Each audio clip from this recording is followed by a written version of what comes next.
Hi, everyone. Welcome. We are calling the meeting to order. The meeting is being recorded now. Um, so today is Thursday, April 16. Welcome to the Citywide Council on Special Education April calendar meeting. My name is Maggie Sanchez, the co-president of our council. We are now beginning our meeting at 6:34 p.m. Interpreters, would you please introduce yourself and please add the interpretation line info in the chat.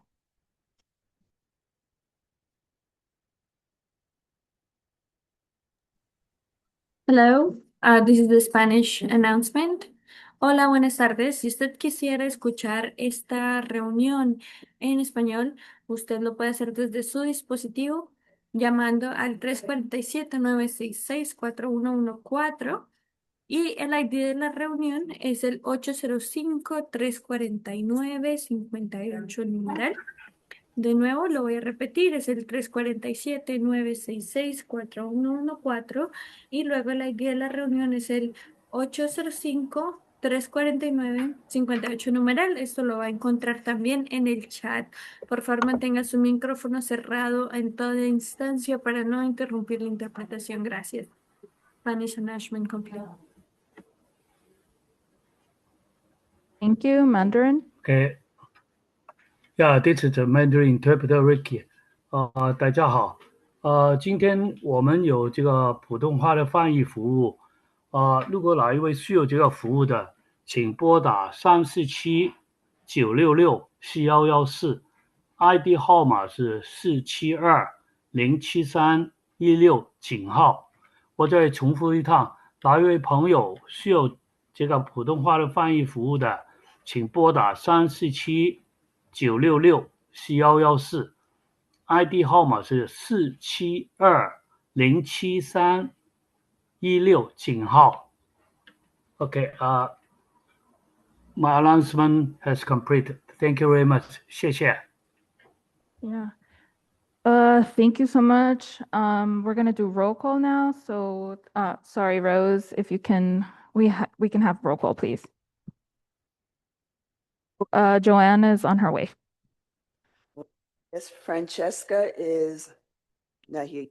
This and I. Joanne is coming late. Heather Dale. I'm here. Mark is going to be late. Wrong. Here. Maggie. Present. No Susie yet. Irene. Here. Cindy. Yeah. And I guess Kim and Jonah. Jonah.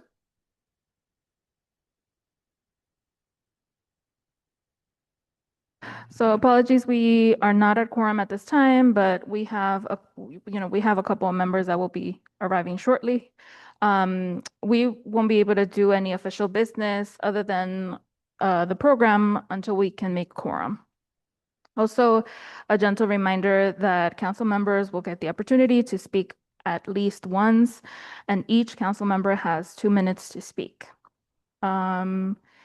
Timekeeper. So Francesca is usually our timekeeper. There's no timekeeper since she's not here. We need to appoint a timekeeper. Can anyone volunteer for timekeeping?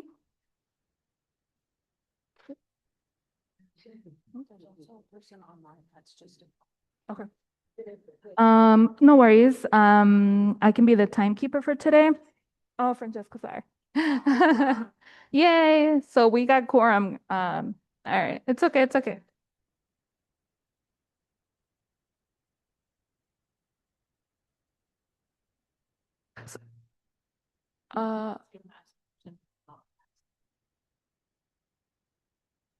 So if anybody has that is online that has a phone number, please change your name or let us know who you are in the chat.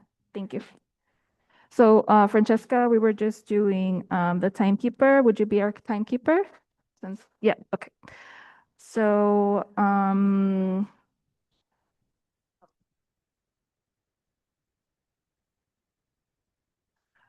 With that, we welcome the special education office team with our guests from the related services team who will talk to us about related services and who will we'll get to hear from our members. Thank you so much for being here. Pass it off to you. Thank you, Maggie, and CCSE at large for inviting the Related Services team tonight. My name is Suzanne Sanchez, and I have the honor of serving in the role of Chief of Special Education under the leadership of Deputy Chancellor Foti. And we are really, we have a great content-rich presentation tonight. Some of you may know, I started my career in New York City Public Schools as an occupational therapist, and related services are obviously very near and dear to my heart. And we're hoping this evening to provide you with information on several different points connected to related services. And though we have a lot of content, we're going to do our best to move through it quickly to ensure that you all have time at the end to ask whatever kinds of questions or share any ideas, concerns, or thoughts that you all have. I'm going to turn this over to Melanie Leong, who is our newly appointed strategic advisor on all things related services and leads the provision of OTPT speech, as well as oversight of all the other related services within New York City Public Schools in different ways. Melanie? Hi, everyone. Thank you, Suzanne, for the introduction, and thank you to CCSE for having us. Very excited to go through our content. First, we're going to do just like welcome and introductions. I do want to introduce members of my team, and then we're going to go through the content of school-based related services, service provision, some of the initiatives that we are putting forth, and hear from the Central Assistive Technology team. So the next thing I want to do is just introduce members of my team, and they will come off, turn on their cameras and greet you guys as a bunch of them are hybrids, in person. Some are in person, some are remote. So do want to introduce my partner in crime, or not crime, but my partner in work, Shona Gibson, who's the Executive Director of Operations and Process Management. Next, I want to introduce Allison Carty, who's the Director of Physical Therapy. And then I'm going to introduce Colleen Warren, who's the Director of Assistive Technology. Thank you, Melanie. Hi, everyone. Good evening. I'm also going to introduce David Kuroka, who's the the other Director of Assistive Technology. Good evening, everyone. And then Heba Hanin, who's our new Director of Occupational Therapy, and I'm very excited to welcome to the team. Good evening, everyone. Thank you, Melanie. And then not from ORS, but from SEO, we have the very familiar face of Johanna Rodriguez, the Director of Family Support. So the next thing we want to give you is like a crash course on school-based related services. And I'm going to start off with the kicking off with the recommendations from the Boldly Reimagining Special Education Advisory Council, just to ground us in some of the work that needs to be done to enhance and shift the provision of related services in New York City Public Schools. So New York City Public Schools Comprehensive Related Service Plan is based on a vision that ensures school communities foster student independence through a shared approach to service delivery and accountability for student success. This plan aims to facilitate greater opportunities for inclusive experiences to increase awareness, knowledge, and inclusive practices across school environments and to support students, and to use resources strategically in service of greater student independence and improved student outcomes, and also to focus on better supporting high school students for post-high school outcomes. So these are all recommendations from the advisory committee on how related services can be improved and reimagined in schools. The next thing I want to share are the types of related services. I'm just going to go through this very quickly. Go ahead. Can the Can the Mandarin interpreter, one of the Mandarin interpreters, please put your information in the chat so that when people log on, we can help them get connected. Thank you. Sorry. Actually, we're just going to display this, and then we're going to just talk about the current scope and practice. The New York City Public Schools is responsible for providing services to 284,000 students and counting. And these are in various school environments, preschool through grade 12. Spanish. And over 90%. So if we look at the recommendations from the advisory council and we look at what we're actually doing, over 90% of the services are provided outside of the classroom and the natural learning environment. And as such, our own related service providers are reporting time for the majority of the time that their students' IEP annual goals are not met. So this is like a signifier that something needs to shift. Yes. And that is to more inclusive driven IEPs.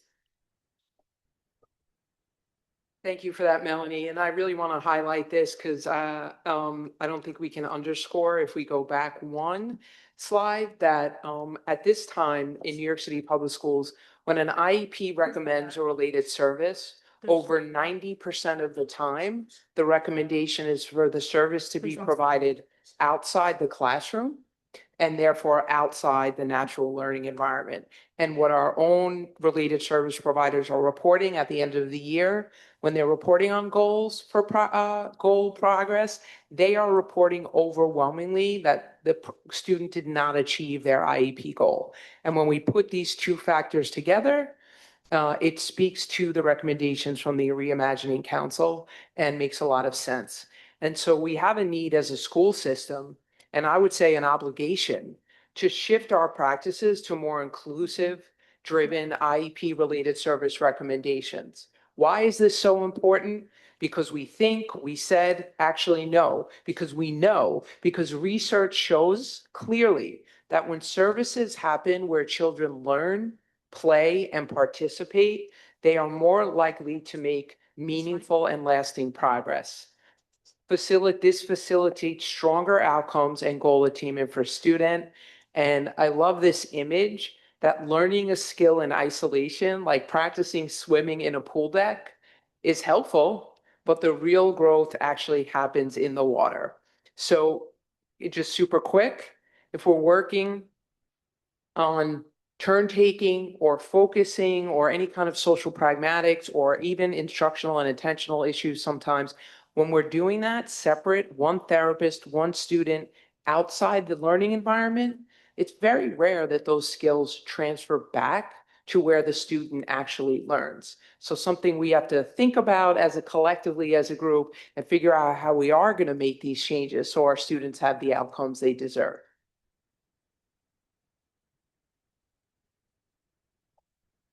And why are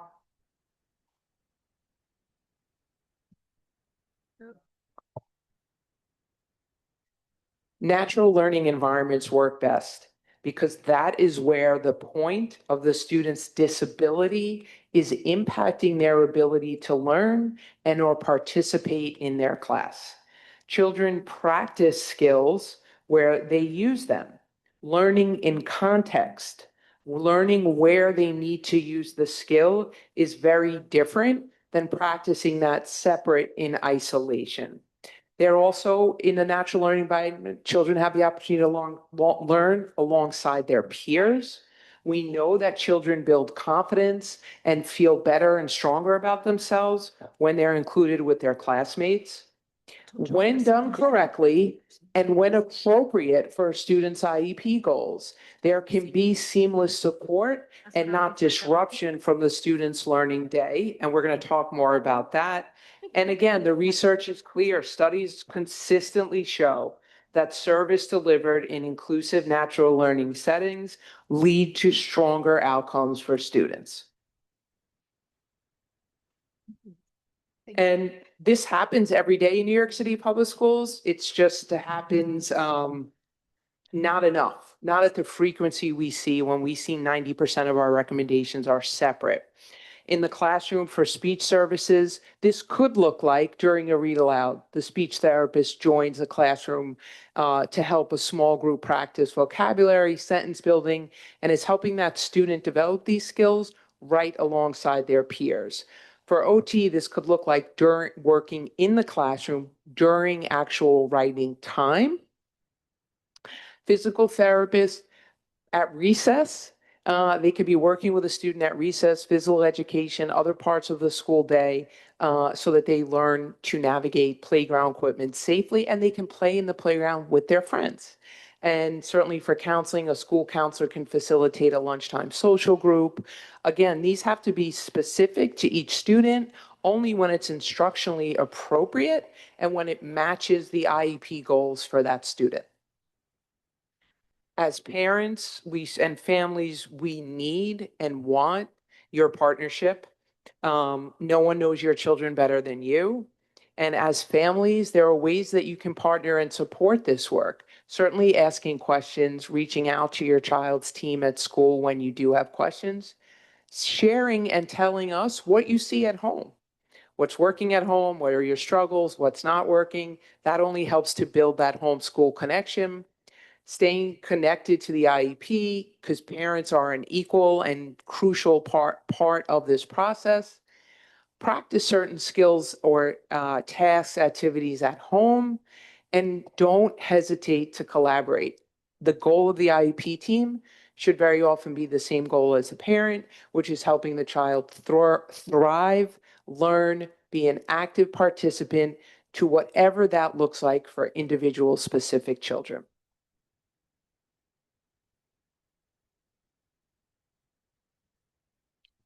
Something we want to make sure that all of our families are really clear about, and we are encouraging IEP teams to go through this information with families so that families have the clear and accurate information. There is an impact of those 90% of related service recommendations that are separate location outside of the student's classroom. You may or you may not know that missing 30 days or more of school equates to chronic absenteeism. Many of our IEPs of our own creation here lead students to be separate from their classroom instruction at or more than 30 days. This is a sample IEP, not uncommon. The students receiving OT in a group, OT in the class, OT one-on-one, speech, PT, counseling. This particular student is pulled out of class 270 minutes a week, which equates to 30 plus days of school year. So we have removed this student from their academic environment, whatever their academic environment looks like, for more than a month's worth of learning time. And when we see at the end of the year, goals not met, students not making progress, it's a signal very strongly to shift and look at how and where services are provided. And I want to be really clear, not less than, but how and where services are provided. So we wanted to show you a video of this actually in action. And this is a school in a District 75 community, though this happens in other schools, where the speech, the OT work directly in the classroom. And the greatest part of this is when you walk in the class, you can't tell who's the paraprofessional, who's the classroom teacher, who's the OT, who's the speech therapist, because everybody is working in alignment towards the achievement of those students' IEP goals.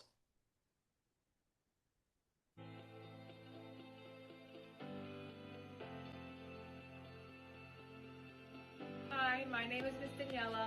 I'm a teacher in a first grade 6th.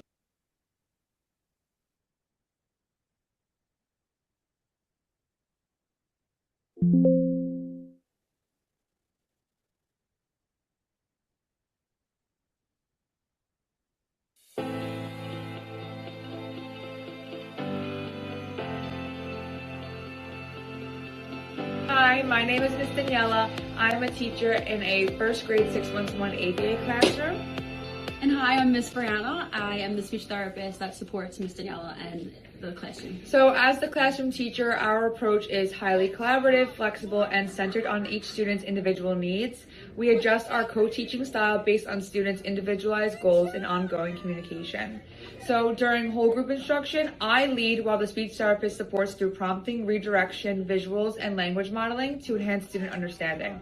However, much of our classroom is structured around individualized instruction, similar to station teaching, where students work at centers targeting specific goals. We also incorporate elements of parallel teaching, as we often provide instruction simultaneously at different levels and pacing. Together, we collaborate on skills to teach, pacing, and student communication. Within our ABA framework, we emphasize one-on-one support, discrete trials, repetition, and real-time data collection. Overall, we work closely as a team to align strategies and support student engagement, communication, and progress. I enjoy using a push-in approach because it allows me to support students in their natural classroom environment while helping them generalize communication skills and stay very engaged. I use a flexible, student-centered approach while selecting service delivery models based on student needs, lesson goals, and collaboration with the teacher. When we work together, we can practice communication in real meaningful moments all day long. We're not separating skills, we're embedding them into our day, and we're able to immediately allow them to practice and apply their strategies. So it's just what we do. And I see the students becoming more engaged and more independent because communication support is happening all day, not just during speech time when they're pulled out. When deciding on location of services, I always think, where is it going to matter the most? Where is my support going to matter the most? And almost every time, the answer is the classroom. Eva, good morning, Miss Eva. Oh, is that Miss Erica? Hello, Miss Erica. Say hi, Miss Erica. And I'm here as well, my friends. We are here to start our day. Hi, guys. Hi. Let's see who else is here to brighten our day. Let's see my friends. Let's see my friends. Good job. Excellent. Jason, which one is your name? When I'm in the classroom, I can model communication during lessons, routines, peer interactions. And this way, students aren't just practicing skills, they're using them in real-time moments and natural settings. And what this collaboration has really taught us is that together we can create opportunities that neither one of us could create alone. Hi, my name is Lori, and I am the classroom teacher for an 8-1-1 first and second grade classroom, and this is my team. Hi, I'm Alyssa. I'm a speech therapist in Miss Lori's classroom. Hi, I'm Miss Brianna. I'm also a speech therapist in Miss Lori's classroom. Hi, I'm Nicole. I'm the occupational therapist in Miss Lori's. So one of the most impactful changes I've seen in the classroom is the power of true interprofessional collaboration through these push-in services. Having our speech and occupational therapists embedded in the classroom has really changed how the students learn and engage throughout the day. For example, during speech push-in, I co-teach alongside Miss Lori and model language, visuals, and AAC usage throughout the day. We target skills like identifying the initial sounds of words, using picture cues. I also use tools like a mirror, so students can visually see their mouth movements, which supports correct sound production and also helps build self-monitoring and independence. Push-in services are especially beneficial because they allow students to practice communication skills in the exact environment where they need to use them. This improves generalization, increases engagement, and helps students carry over skills into everyday classroom routines. Right. So from an OT perspective, I specifically focus on fine motor, visual motor, postural, sensory, and self-regulation skills directly within the classroom tasks. During specific writing activities, I had students focus on copying short trick words like you, and to, using supports such as slant boards, highlighted box paper, and small pencils to improve grasp, attention, and handwriting skills. So working together as one team leads to stronger engagement, more meaningful participation, and better overall outcomes for our students. I learned so much from working with the teacher, like what motivates each student, the classroom expectations, and what goals are most meaningful day to day, which really strongly influences my therapeutic approach. Overall, we work closely as a team to align strategies and support student engagement, communication, and progress. At P37R, we believe every student thrives when we work together as one unified team, creating collaborative, inclusive classrooms where related service providers work alongside teachers and all stakeholders to support student learning. We presume competence and hold high expectations for every learner. Through this approach, we strengthen language, literacy, and communication, the foundation for student voice, independence, and lifelong learning.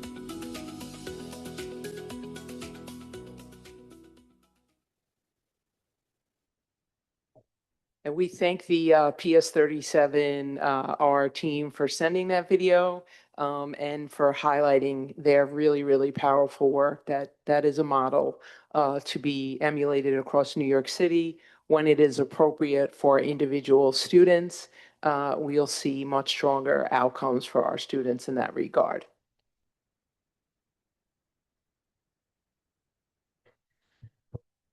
Are you gonna hold that for me? Thank you, and good evening, everyone. It's very nice to see everyone tonight. What a nice segue into service provision that little film was, because what you saw were extremely dedicated, competent, excellent people working to help all the kids in that classroom, not just the ones with IEPs. So what I'm going to talk a little bit is how we provide related services in the city of New York. Related service provision is from human beings. They are all licensed therapists, and we have full-time New York City public school staff, and we have contracts with agencies. And I think this is a sophisticated audience, and you know that, but I'm going to take a little bit of time to go over that. So the Office of Related Services coordinates and supports hiring both full-time related service providers in occupational therapy, physical therapy, and speech. And we also work with contracted related service agencies and independent providers to secure citywide services. Families may see contracted providers when NYCPS staff are unavailable, and that does not change or modify in any shape or form the entitlement that families have to those related service providers. One of the things I do want to point out is the vast majority of New York City public schools have full-time or part-time New York City public school related service providers. Contract agencies are for the gaps. And I'll go into that a little bit more, but I just wanted to make sure if we could go back to the slide, because I do not remember my chart off the top of my head. But I think we may be sharing this with you later. So Thank you. This just sort of breaks down who gets related services from agencies, who gets them from full-time. Just really quickly before you move on, just if you guys could introduce yourselves, like when you're taking the mic. I didn't catch your name. Yeah. Okay. Thank you, sir. I'm Shona. Thanks. I thought everyone knew. Sorry. Okay, so that is just a breakdown. We also provide services to students who do not go to public schools, and so those are primarily served by contract agencies or independent providers. So if we could go to the next slide, please. So again, this is just sort of reinforcing how we sort of think about this. We use we use New York City public school providers in New York City public schools, but we do rely on our providers and our contracted agencies to fill in the gaps. That may be because the caseloads exceed what full-time staff in the school can handle. You have 3 or 4 more new IEPs or students, and that's not enough for another person. So we have an agency go in.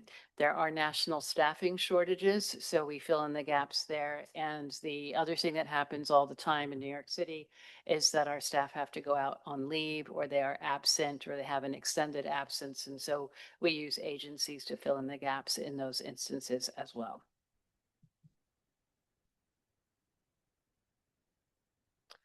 So there are some challenges to hiring so many related service providers for over 280,000 kids. We have nationally ongoing shortage of occupational therapists and physical therapists, which can cause a service delay in our schools.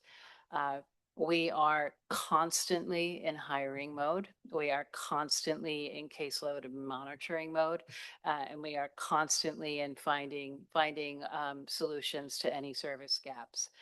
We also have a pretty sustained partnership with our Office of Human Resources centrally to work on recruiting strategies, hiring fairs, partnerships, and scholarships. I think many of you know that Chief Sanchez was an occupational therapist, and she will tell the story of how many more people graduated in her class 5 or 6 years ago compared to today. Yeah. But one of the things that we do focus on is figuring out how we can get more people into the pipeline and more people interested in becoming therapists. So there are a couple of things that we are able to do also from a systemic perspective to address shortages. One of them is that we are really, really happy that we've been able to implement what we call the 9th session overtime opportunity for occupational therapists and physical therapists.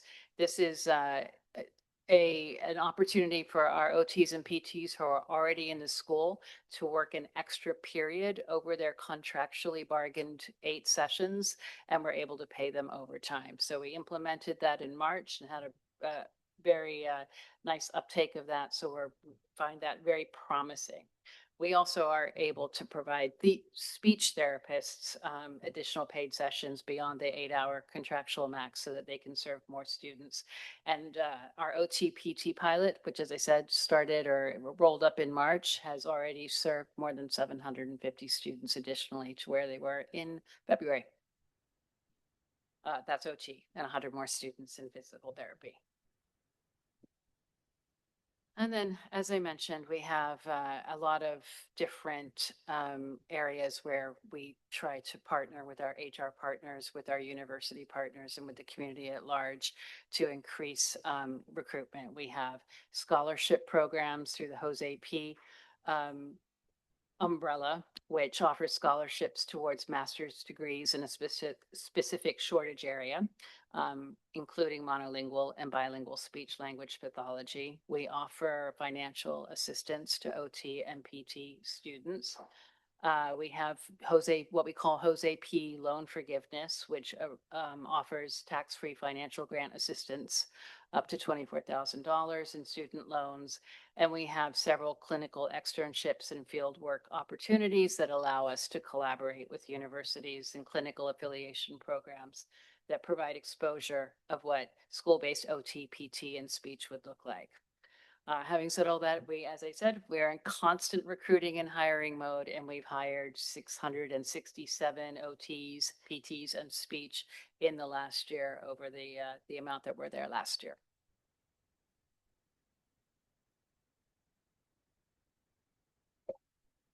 Thank you for that overview. And Maggie asked a really good question in the chat, and we'll be sharing everyone's names and full titles once we share the presentation.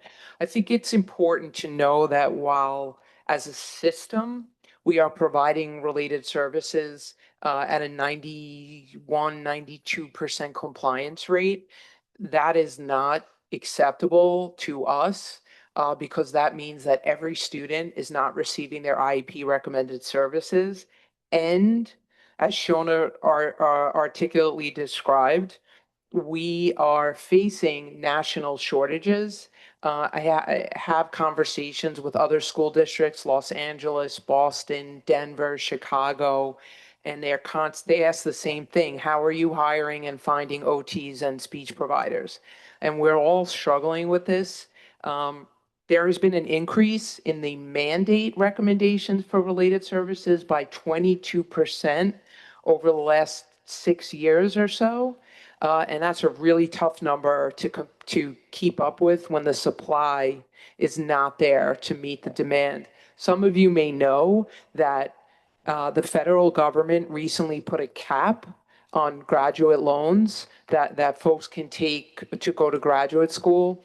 Occupational therapy, speech therapy, physical therapy, social workers are impacted by that. There's an actually really good article in the New York Times today that shows exactly the challenge there. And so we worry that the shortage may only get exacerbated, which is why, as a system, you'll hear more about this coming up, but we operate the provision of related services 7 days a week, as including Saturdays and Sundays, as well as the 9th session that Shona mentioned, the speech equivalent, and very robust related service programs over the summer. And we are doing everything we can to continue to hire. This is the first year, and I've been here a very long time, that we have money to hire occupational and speech therapists, but we cannot find candidates. So this is the first year that's happened, where we can't hire to all the money that we have. And so we are open to ideas and suggestions that anyone may have, but we're in a tough spot, and we are committed to our students receiving the services they need, and we're just going to keep working at it.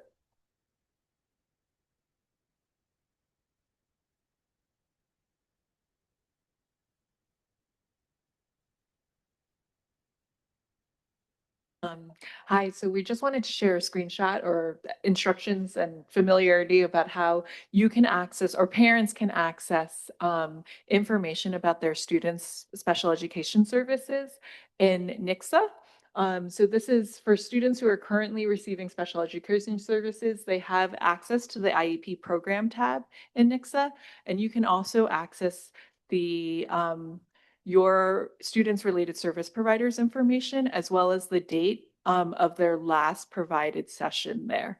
So we highly encourage parents to go into that system to see their status, to get more transparency about the status of their child's related services. And then I'm going to pass the mic over to Heba Hanin to share some more information about the other programs the Office of Related Services run. Good evening, everyone. New York City Public Schools offers related services 7 days a week at weekend and after-school academy programs. Students with IEPs whose PT, OT, and speech services have not been coordinated during the school day have been invited to attend weekend and after-school academy. The program operates at 26 sites citywide on Saturdays, Sundays, and Monday through Thursday after school. Sites will remain open through June 14th, 2026. Currently, there are 1,554 students receiving services through these weekend and after-school academy locations.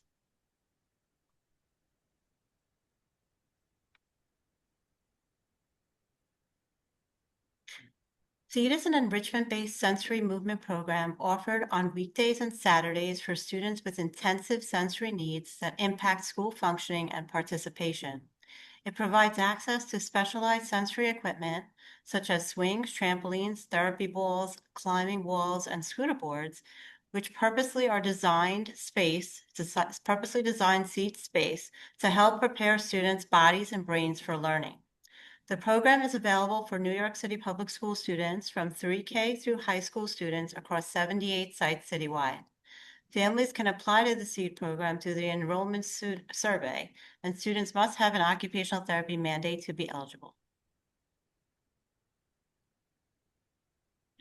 So the survey results for the SEED families show the overall benefit of 97% of our families have strongly agreed that their child has benefited from participating at SEED and has shown improvements in skill development, the ability to communicate their needs, coping skills, self-help and daily routines.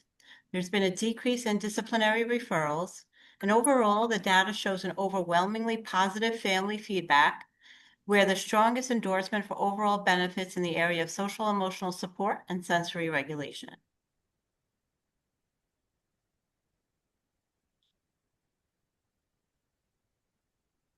So from pilot to progress, SEED began as a small pilot in select schools, providing valuable insight into how sensory-based programming supports regulation and readiness to learn.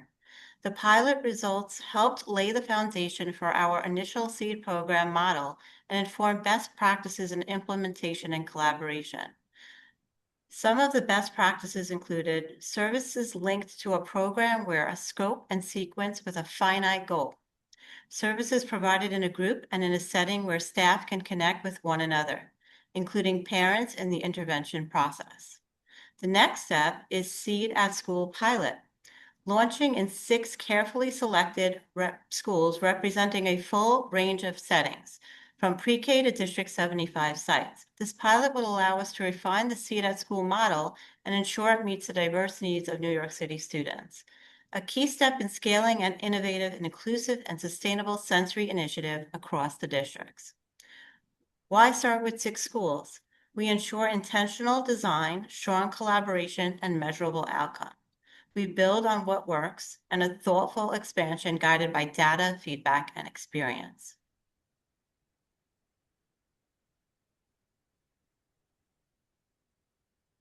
Hi, everyone. This is Colleen Warren. I'm the director, one of the directors for the Central Assistive Technology team, and I'm going to be speaking about the next few slides. So here's a slide about us. The Central Assistive Technology team ensures that students with disabilities have the tools they need to succeed at school and build independence.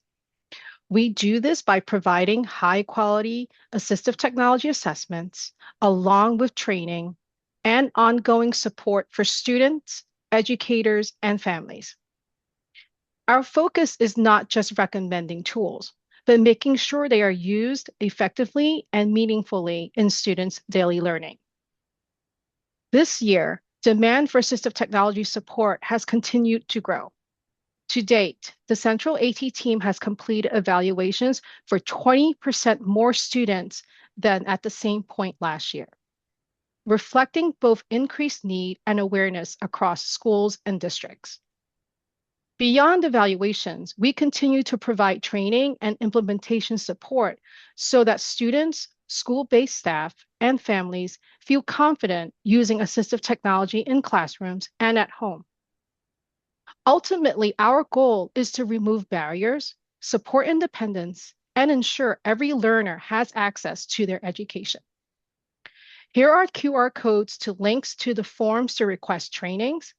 The one on the left is the one related to assistive technology trainings available on the weekend and after school academy. The green one on the right, the QR code, is for in-person assistive technology training during school days, which should be completed by the school staff. So here's a highlight we would like to share, something we are really proud of. It's called the AAC Corner. And it is a playlist in YouTube. And here's a QR code which you can access. This playlist supports families and school teams as students begin using AAC, which stands for Augmentative Alternative Communication. It's a form of assistive technology to support students who need assistance with communication and gives them access to communicate with their peers, teachers, community, family, etc. The videos are simple. The videos shared are simple, evidence-based strategies that can be used across environments to help students learn, use, and grow with their AAC systems. Viewers will see what modeling AAC looks like during everyday routines, how to support communication without expectation, and real success stories that highlight the impact of consistent AAC use.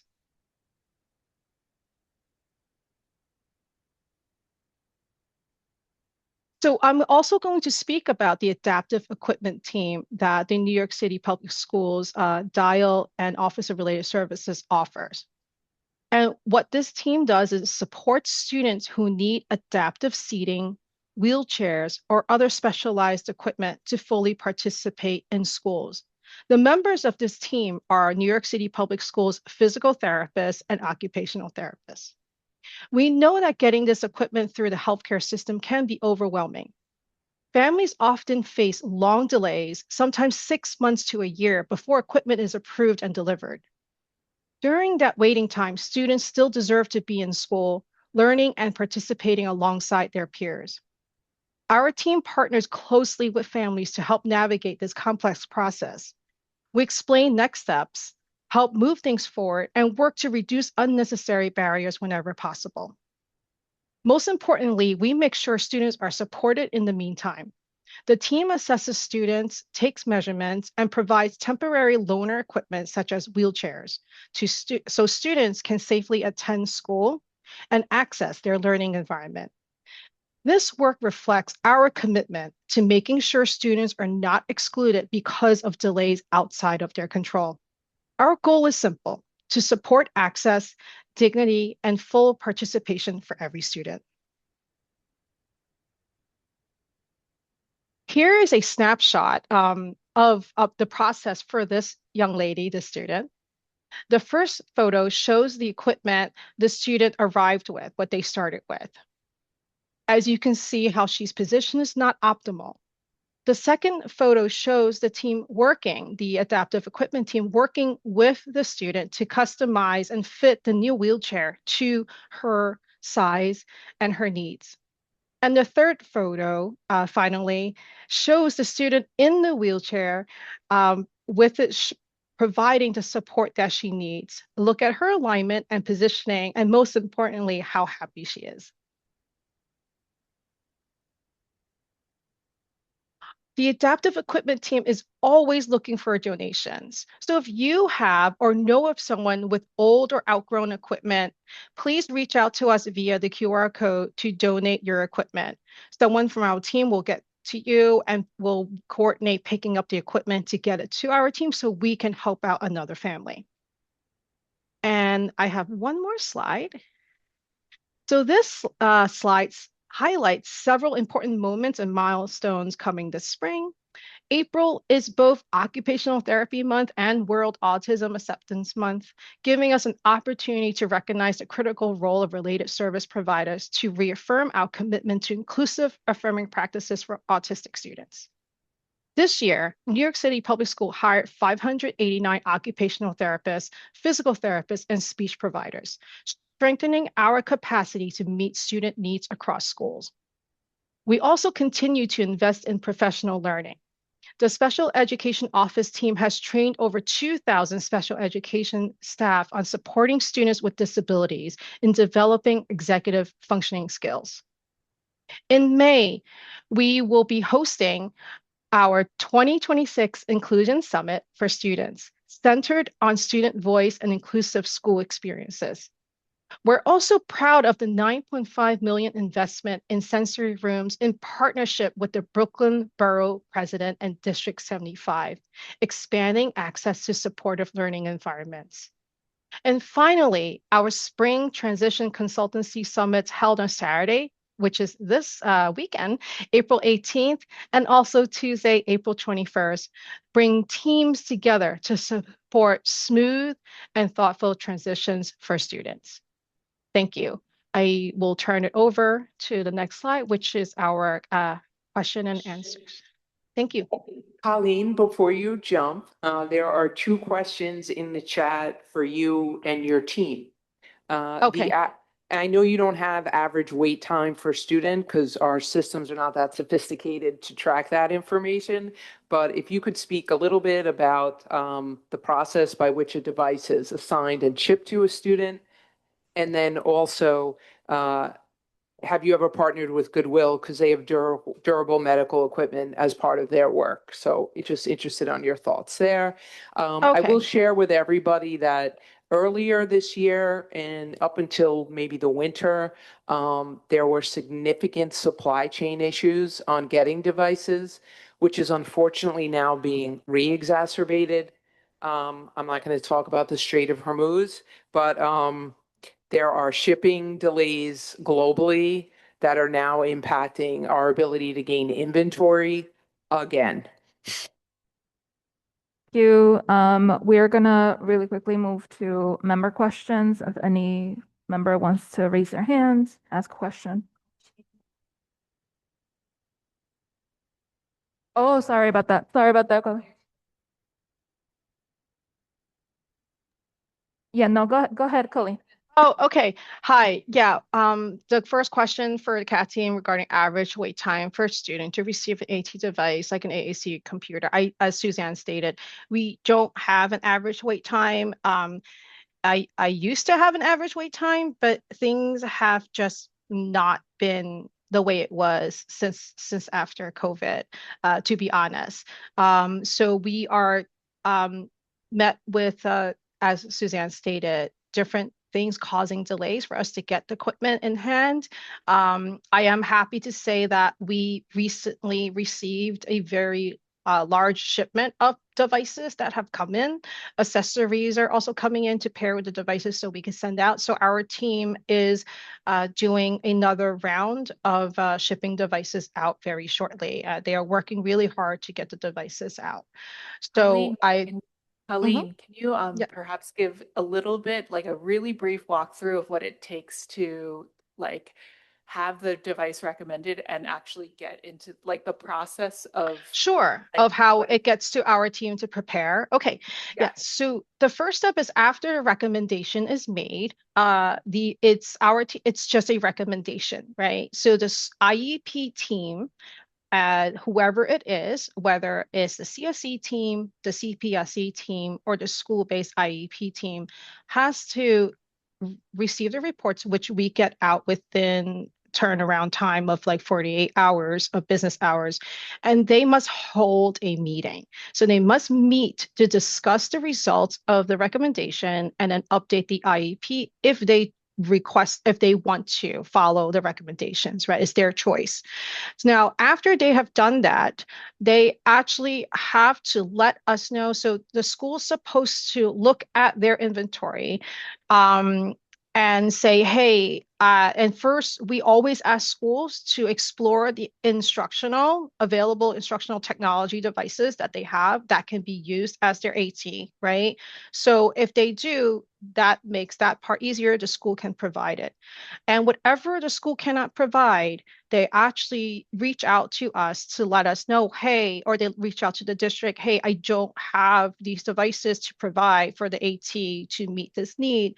Can you, we would like to request for AT team to provide the equipment. So devices for preschools, D1 to 32, District 75, are all provided by our team. Devices for students in non-public schools, charter schools, go through the CSE committee for special education group, Great. and they Thank you. provide them. Yeah. Thank you so much, Colleen. And what we're going to ask is, if possible, if you could drop in the chat the link where families can email the CAT team asking any questions. That would be amazing. Okay. I think that the council is hoping for an AT presentation here. Okay. It may be in Okay. June, so sit tight and more coming there. But Thank you.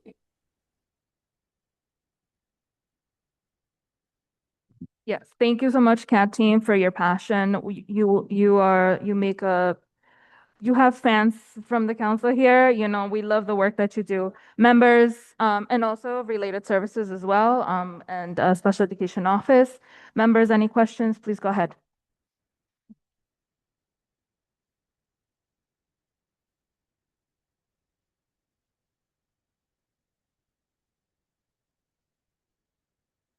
Hi. Thank you for coming and sharing all this great information, and also happy Autism Acceptance Month. I have two questions. One is about services for the new 2K programs, because I know those services are provided by early intervention. And so I'm just wondering, and maybe it's not something we can get into tonight, it might be too much, but how, yeah. No. Okay. Yeah, so I'm just curious to see how that is going to kind of unfold. My second question is about the summer related services. My son, I can just share my own personal stuff. My son, this year, he probably won't do summer programs, but in the past, he has always done the ASD summer program, and they don't allow him to have his sets in the summer, so he misses his sets. And his services are often reduced for the summer, which I can also kind of understand. And then it also takes sometimes a few weeks to get the service established. in the summer. So, and I know the ASD summer program is only about 5 weeks. So if it takes 2.5 weeks, like the program's half over before he gets any of his services. So I'm just wondering what that looks like for the summer. I know there's even less providers that are available in the summer. I also know in the past that those providers had difficulty getting paid in a timely fashion when they worked all summer. And I don't believe we heard that last summer, but the previous summer for sure was challenging, and so which discourages people from wanting to work in the summer. So I just wanted to see if you could talk a little bit more about what the plan is for summer. Thank you. I will start, and then I'm going to ask my colleague Andy Corso to talk a little summer. And Michelle Netzler is also on the line. So Michelle, I don't know if there's anything specific you would want to say about sets and specialized programs over the summer. A little known fact is that New York City Public Schools self-funds all summer-related services. There is no baseline budget for that. And the overwhelming number of our providers work 10 months. And we are very glad to be able to pay them to work over the summer. And last summer, there were no payroll issues because they were resolved, as you said, Heather, but the summer before, that was before Shona and Melanie were here. So I understand. Listen, we understand. I could tell you that Heba and Allison, who are on the line, and Colleen run robust summer programs, and we hire just about every New York City Public Schools employee that applies to work, or all, right? All. There, so we hire them all, and then we supplement with contract agencies. And as you know, school ends on a Monday and summer starts on a Wednesday. And there is a little bit of time for the providers to read those IEPs, make schedules, and reach out to students and families. And they are not given a lot of flexibility by Melanie and Shona to do that. Like, it has to happen very quickly to the greatest ability that we can. Thanks, Suzanne. I think I just really appreciate your question, Heather. And it's critically important that all summer opportunities be fully inclusive and accessible. And that's been a struggle. And so just acknowledging the challenges that we've had. I think there's a couple of different things in place to really work hard on that. One, having a reading interventionist that's actually allocated and hired for over the summer for the summer programs has been critical and a much needed support. Planning ahead to have sets in place and making sure that those services are there for students also. And for our students, certainly related services, and they set up in almost all of our ESY sites, we have a related service site as well for students who might need that service as well, in addition to related services only. For our students in District 75 who may have more intense support needs, we certainly have Chapter 683, which is an extraordinary, because they have a 12-month program, which is a fantastic program. For the afternoon, though, we want that to be accessible as well. So we have three different kind of pathways. All students have an accommodation plan for the afternoon. What are the supports that will help this child thrive and succeed and be safe and thriving in summer? Number two, if the student is attending District 75 programming and there's a summer rising program in that same building, then they can go and they just stay in the same building all day and we provide support. In prior years, we found that sometimes students had to be bused from one building to another, which was not okay. That was a very disruptive thing to happen. So we do have District 75 hub sites to provide additional options. So we're not kind of busing a kid at 2 to get to another site at 4 to finish up at 5. We're really working to strengthen, and there's more to do. So all of those things are in place. Thank you. I don't think Andy is giving herself enough credit there for the amount of advocacy and attention and work that went into that. And as we all did, Andy heard your feedback in previous summers about this and said, whatever we do, we must have the hubs back. And really glad to be able to share that with you all tonight. That's exciting. I'm happy to hear that.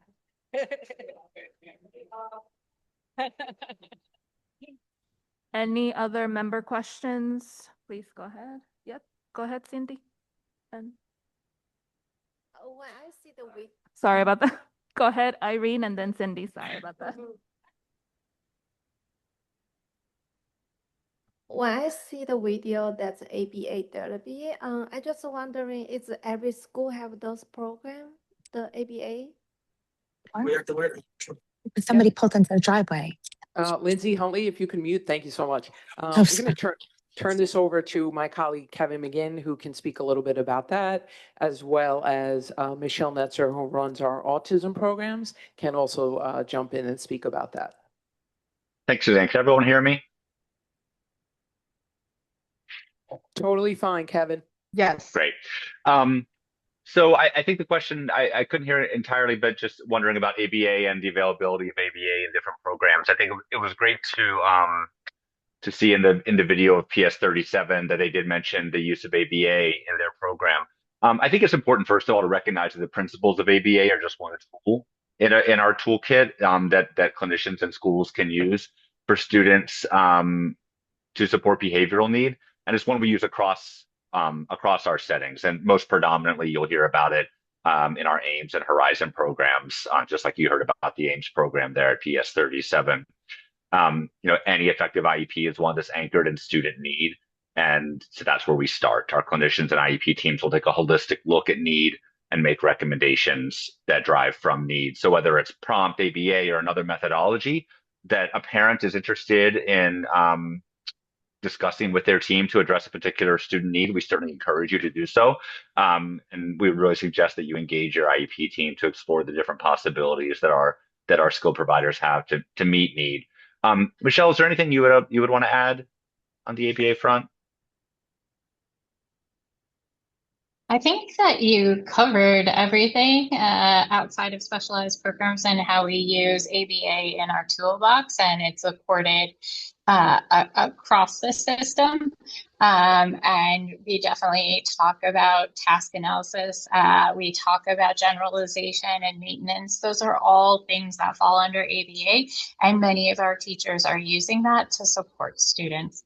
So I think everything Kevin said, and then a little more. Thank you.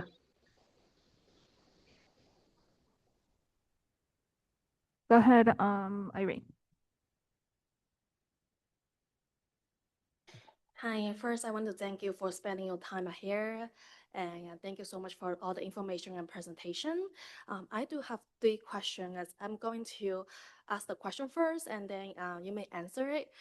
So the first question, I do concern about the communication between the IEP team and the ASD team with the family, because seems like it always have a gap between the team, the IB team, the ASD team, and the family, that they're not able to receive much update at all.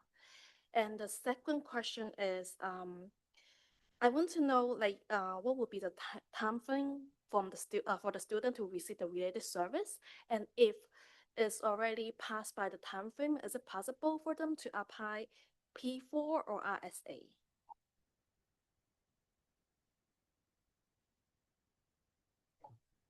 Kevin, we're going to defer to you on that one as well, and then I'm happy to jump in. The question was about counseling that has not yet been provided.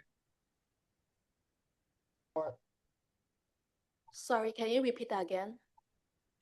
Yeah, your question specifically around RSAs and P4s, could you just repeat that part of the question? The RSA P4, I'm asking about, like, what is the time frame for the student to receive the related service, and if the student haven't been able to receive the related service, like the school, the OE is not able to find the provider for them, are they able to apply P4 or RSA? Yes. So thank you. That's a great question, and it's going to sound like I'm quoting a little bit directly from one of our manuals. It's because I am from our SOPM. When a recommendation is made for a student during the school year, services should begin within 2 days of the parent signing for initial consent, or if it's for a student who already has an IEP, the services should start on or about the projected start date that's on the IEP. If a DOE provider, meaning those contracted or New York City public school employees that Shona and team were describing earlier, cannot be identified within another 13 days, then an RSA should be given to the family so that they can find a provider. Now that there might be some exceptions to this, like it might not be done, like if we know that a provider is going to be available in 2 more days, the team may not issue the RSA immediately, but that's generally the timeline for RSA to be issued.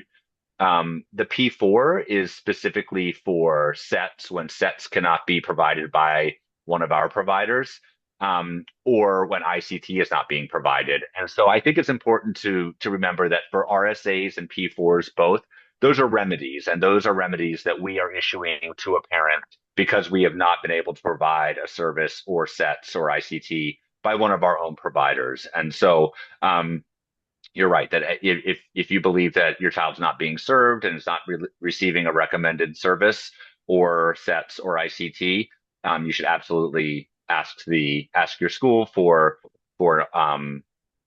eligibility around for an RSA or P4. You can also email the special education inbox if you believe your child is eligible for a P4 or RSA and you've not received one. Thank you so much. Go ahead, Joanne. I have a question. Just brought something up and I was going to ask later offline. When a student that's inside the building has to get transferred out temporarily due to medical and they are homeschooled, what happens when it comes to the services? I know usually, I'm going to speak on a personal case. The school said they was dealing with, their main concern was academics. And, you know, as a parent, your mind is all over the place because it was a medical issue.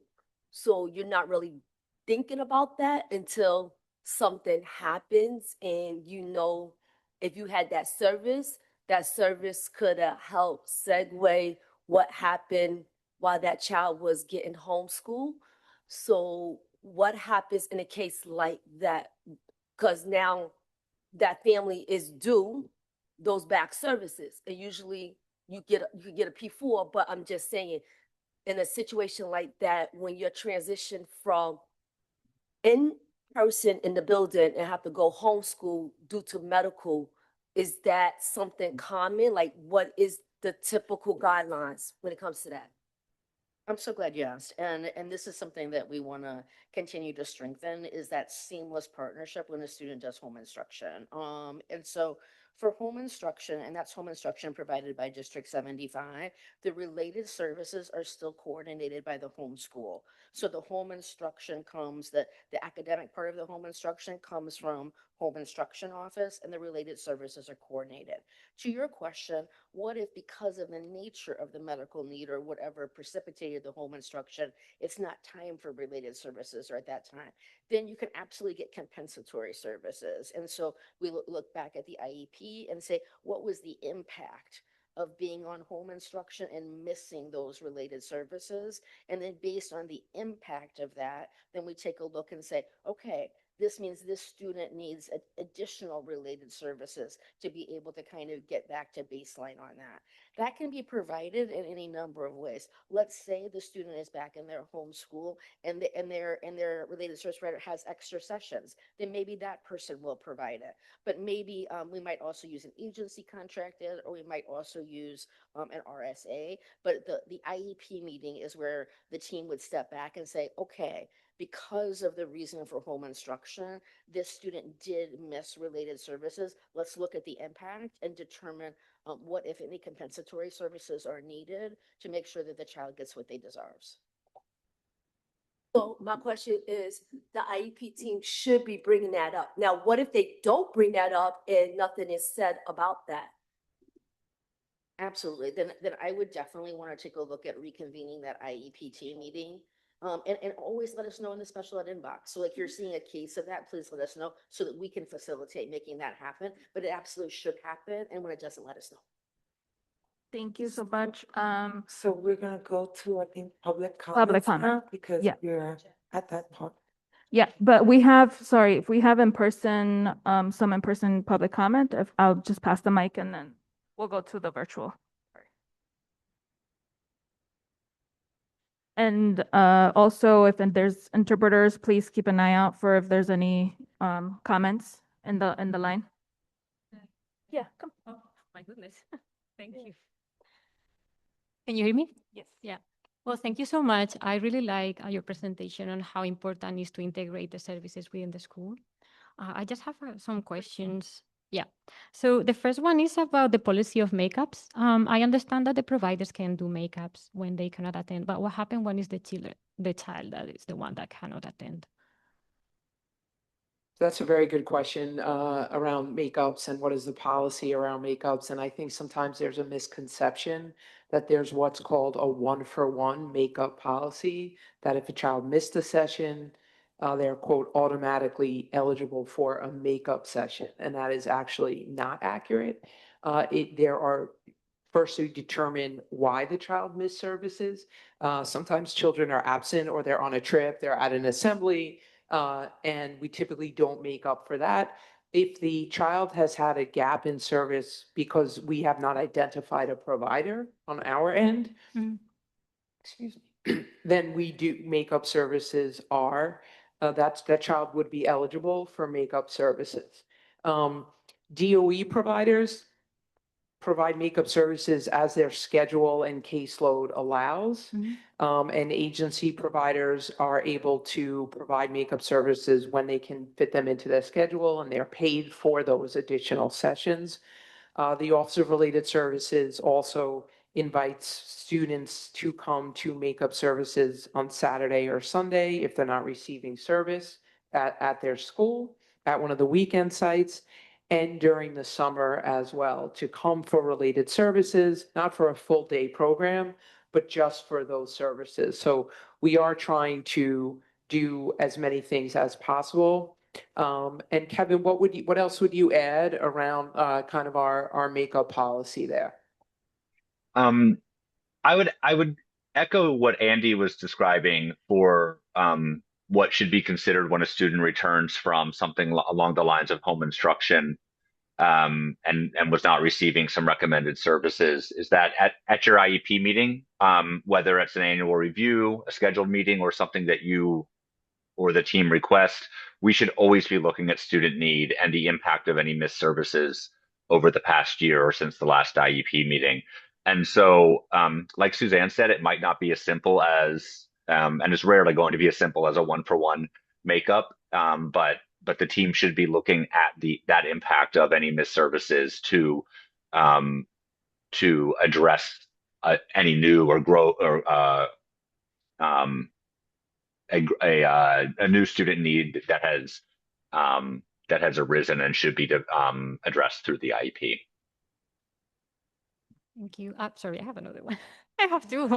So yeah, so this one is a little, I mean, you already point on that one, but what's the policy about RSA for kids who meet CPSE services for months? And I'm saying months.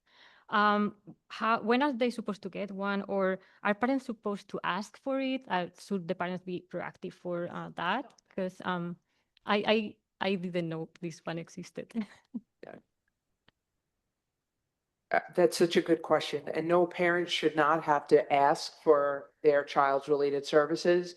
And I'm not sure if we have a member of our CPSE or CSE team on the line who's available to respond. I'm happy to do so.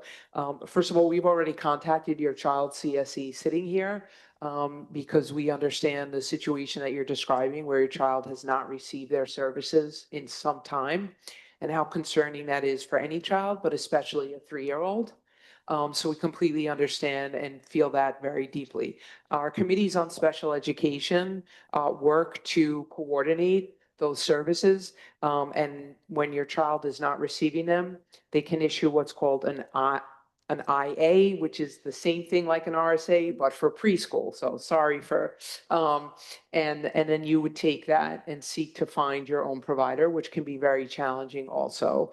So what we would like to, so in your case, Johanna has already taken that back to the CSE, and someone's going to be in contact with you tomorrow. But as a matter of policy, it should not be the parents' responsibility to ask for that IA or seek services. CPSC's role is to coordinate those services, and we will follow up for sure. Thank you so much. Public comment, I believe Jen Che is next. Oh, hi everyone. I actually wrote it down because I didn't want to mess it up. Okay, here it is. Okay. Is there any way that a parent can have a written report about their child's progress in any related service before an IEP meeting instead of having to hear it on the spot during an IEP meeting? Why? Because it's hard for us as parents to process this. A lot of us are lay people, and sometimes parents just can't process this fast enough, and it can be kind of emotional too. So if they are required to do this, where is that written? Do we have to ask for it? Is it like, because I'm asking because there's a lot of times when they as in like the school won't. I'm happy to take that question. So there's kind of two parallel tracks here. So first, by a matter of policy, New York City Public Schools related service providers are UFT members, and the collective bargaining agreement with the UFT is that related service providers who are not attending their child's are not physically attending a student's IEP meeting, that they must submit a written progress report in advance. For those related service providers who are attending the IEP meeting, they should be reviewing progress and identifying the strategies and be able to speak to that at the IEP meeting. But as a matter of contract and collective bargaining, the agreement is if a provider is not attending the meeting, they must submit a written report of progress. And if they are attending the meeting, they can speak to that. Now, that being said, there are many cases where schools have worked out time with providers to be able to communicate more consistently, more robustly with families. And that is typically a school by school process because our contract agreement does not allow us to compel that. But many of our providers, who are really dedicated to their work, want to contact and have consistent contact with families, and they do so. Some write home in a notebook, some use an app that are in a school. I think this is really school by school beyond what is required of the progress report and annual goal reporting. Kevin, McGinn, or anything else you would want to say about that? No, just that to the extent that, if there has been anything prepared, absolutely that it should be provided to parents well in advance. And so there might be times that the provider is both in attendance and there are some progress reports, and that should be provided in advance. But as Suzanne said, our policy is that the progress reports are only required if the provider is not going to be in attendance at the meeting. So just a quick follow, like where is that Sorry. written? You said EFT, UFT. So is it like written? I mean, can we have a link? So that is in the SOPM, and Heather did drop the link to the SOPM in the chat. So it's really clear there about progress reporting from related service providers. Sorry, everybody. So we're actually over time. Thank you for the team for being here. I just wanted to, because I didn't realize that there was one more person in comment. Please be very brief with your question. Good evening, one and all. Thank you for having me here. I'm piggybacking from this young lady, I don't know your name, on that, Joanna, about medical, like when your child has a medical situation and has an IEP also, and don't get the service, and no one reach out to you, the communication, what happened? This is my son. I'm his mother. He's a third grader. He fall in a category like that, and he was home for 4 months. He was going to PS 249. He was going. We was home for 4 months. I didn't get any help. As a mom, they say we are the first teacher. So I was doing the best I can, having third grade work, help from other people to assist, and I got no help. I don't like repeating. So at the moment, I have him temporary at a charter school. I love my public school. I do.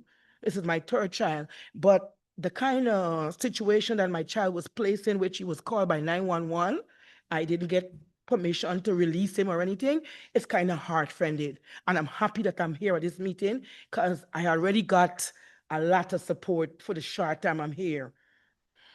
Well, we are very glad that you're here. We are not glad about what you've been going through. And not only is Johanna is going to follow up with the superintendent of the school in Brooklyn, as well as be in contact with you about the next steps. Your son is homeschooled now? I'm temporary in Oh, in the charge, Which I right, hate, okay, got it, okay. So we're gonna speak to the superintendent of 249, and Johanna is gonna be your person, and we are glad that you came tonight. Thank you. Thank you. Thank you, everyone. So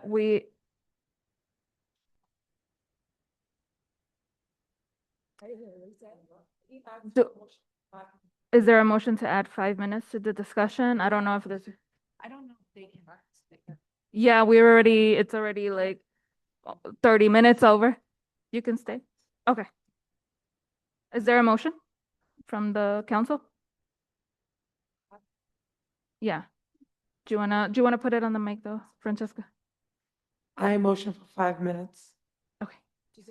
Is there a second? Second. Thank you. Irene seconds. 5 more minutes for discussion.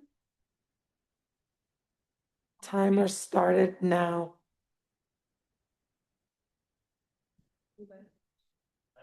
Yeah. I'm waiting for you. I'm waiting for you.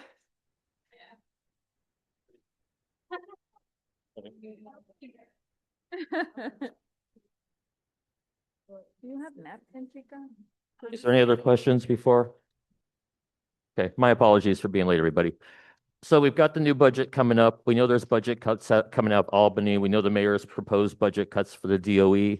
What does the related service budget proposal look like at this time, knowing there could be changes from the chancellor's office or the mayor's office coming through with the governor's budget? So right now, I can say that we are waiting for the budget, and we do have what's called a new need ask out there for the hiring of related service providers. But we don't know, no one has seen the budget yet, so we don't know what that's going to look like. And I do want to reiterate that this is the first year where we have funds to hire providers, but we can't access enough licensed applicants. Unfortunately, like the rest of New York State. So not really sure that this right now today is a funding issue as a supply and demand issue.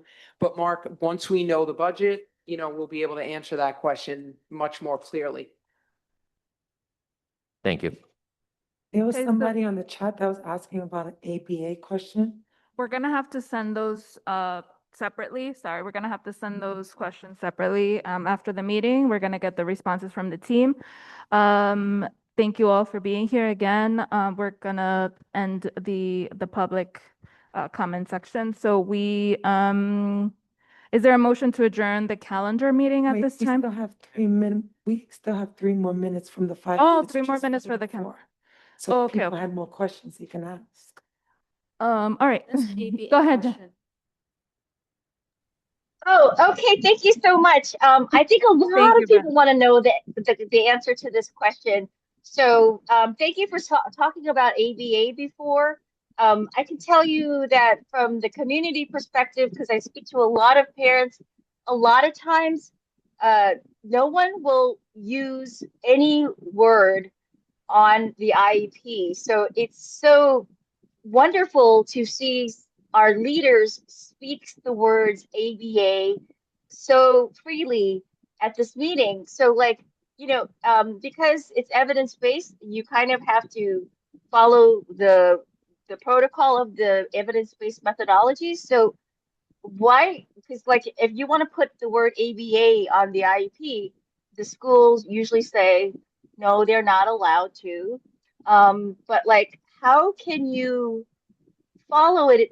How can the team, including the parents, track the fidelity of the methodology if you cannot name the method?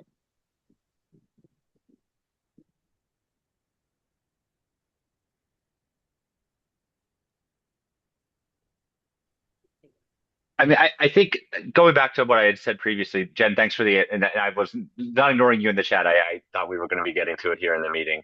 Um, you know, ABA does refer to a set of principles to guide how special education services might be provided and how student behavior might be supported. So, while there are people who who say they practice ABA and we have programs that provide ABA, it's not always so specific a service and intervention technique, et cetera. So in a sense, saying ABA can be maybe a little vague for the IEP, and that it's more important to talk for that IEP to be centered in the goals that are supporting the student need that are identified there in the present levels of performance, rather than to name it as a specific technique, because these goals and student need might be addressed using a variety of techniques, and often are within the student classroom. Yeah. Thank you I so think we're done now. Yeah, thank you so much. Thank you, Francesca, for keeping us on track with time. Yeah, so is there a motion to adjourn the calendar meeting? Is there a motion? Yeah. I motion to adjourn the meeting. Thank you, Francesca. Is there a second? Second. Thank you, Irene. Irene seconds. All right, thank you, everybody, for your view. No opposition, no abstentions. We will have a 5-minute break. April 16th, 8:08 p.m. We are now starting the business meeting for the Citywide Council on Special Education. Can we please have roll call? Francesca, present. We're doing roll call, roll call. Roll call, everybody. Everybody, roll call. All right, go ahead, Francesca. All right, Francesca, here. Dr. Sinai, absent. Sydney? Here. Joanne? Heather? Heather? I'm here. Mark? Present. Wrong? He's somewhere here. Maggie?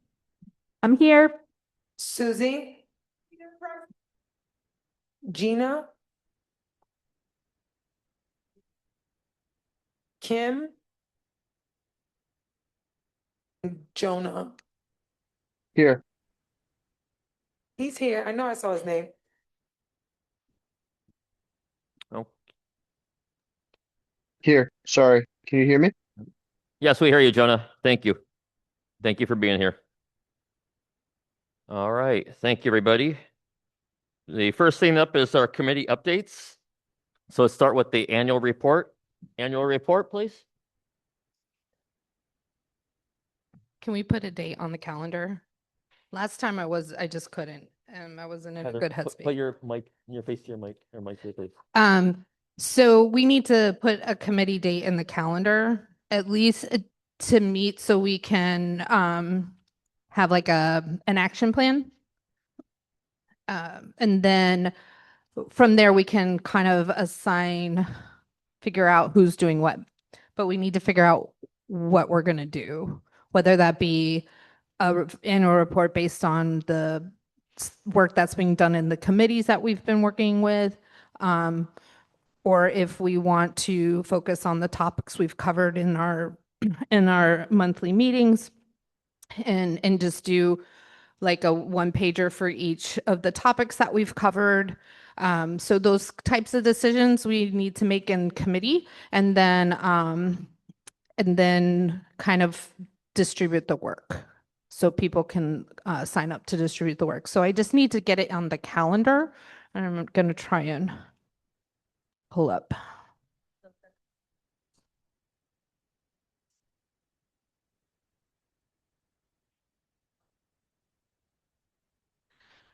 Um,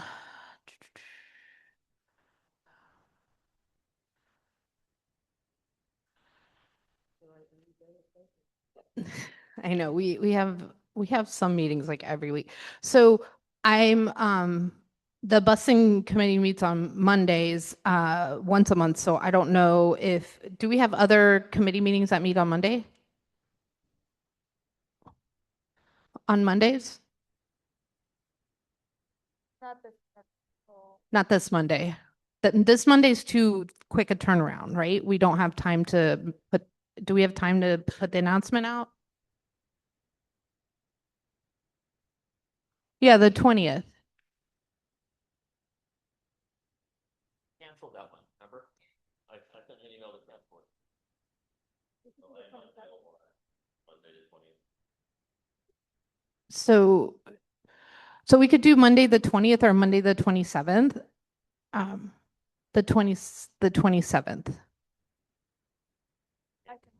Okay, so let's put it on the calendar Monday the 27th. Do we want to meet at 6:30 or at 7? At 7 p.m. No, on Zoom. It'll be a virtual meeting. Monday the 27th. 27, yeah. Yeah. And it'll be at 7 p.m. virtual meeting. I will try to have maybe some template idea kind of put together to guide things.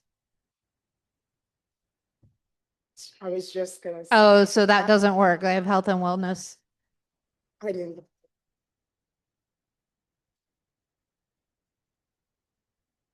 I was trying to say, it's like, that's why I said, look at that calendar sheet there. Yeah, Monday, April 27th is the CCSE Health and Wellness at 7 p.m. the exact. So how long is your meeting? Is it an hour, 2 hours? Just 1 hour. Okay, so why can't we do 8 o'clock then for the annual meeting or 8:30?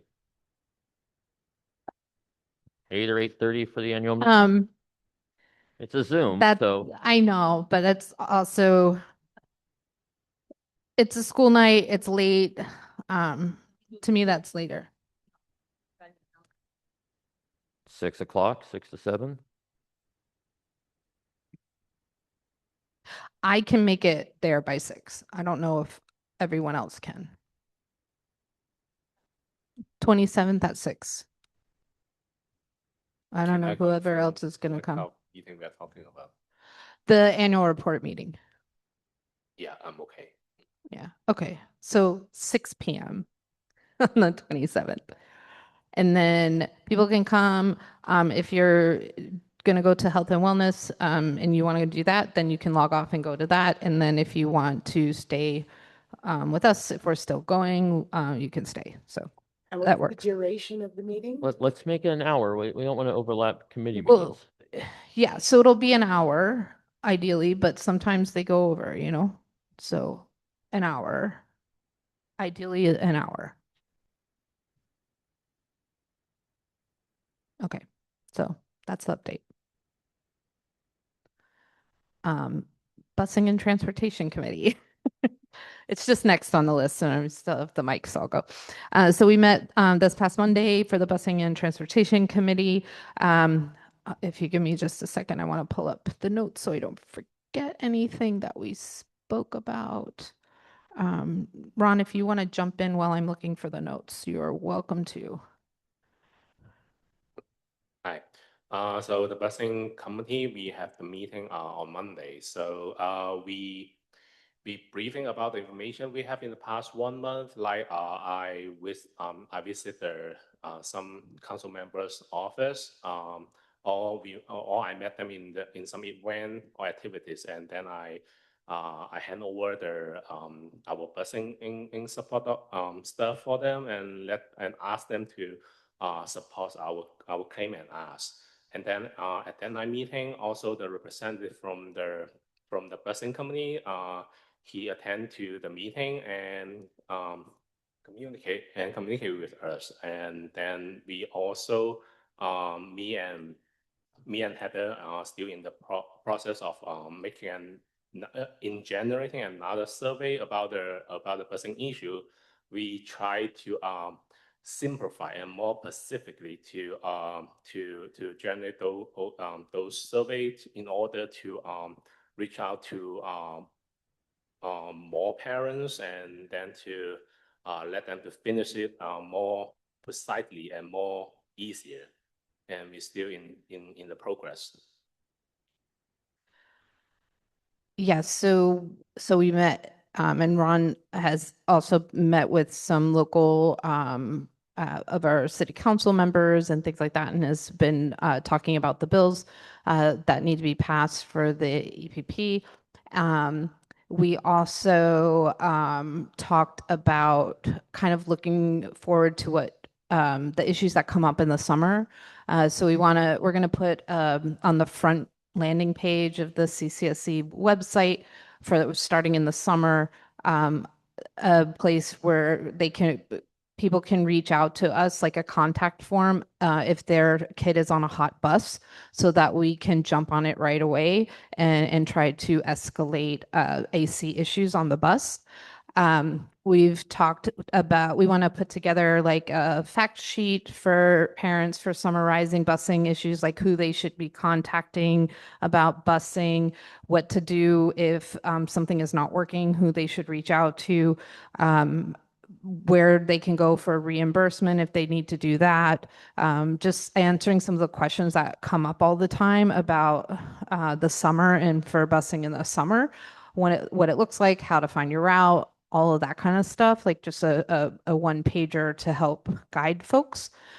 And we also talked about looking at who is running for office. There are quite a few people running for at the state level for different offices, and that they might be good people to reach out to talk about our busing issues and get support because they're running for office, and they may garner their support as part of their campaign strategies.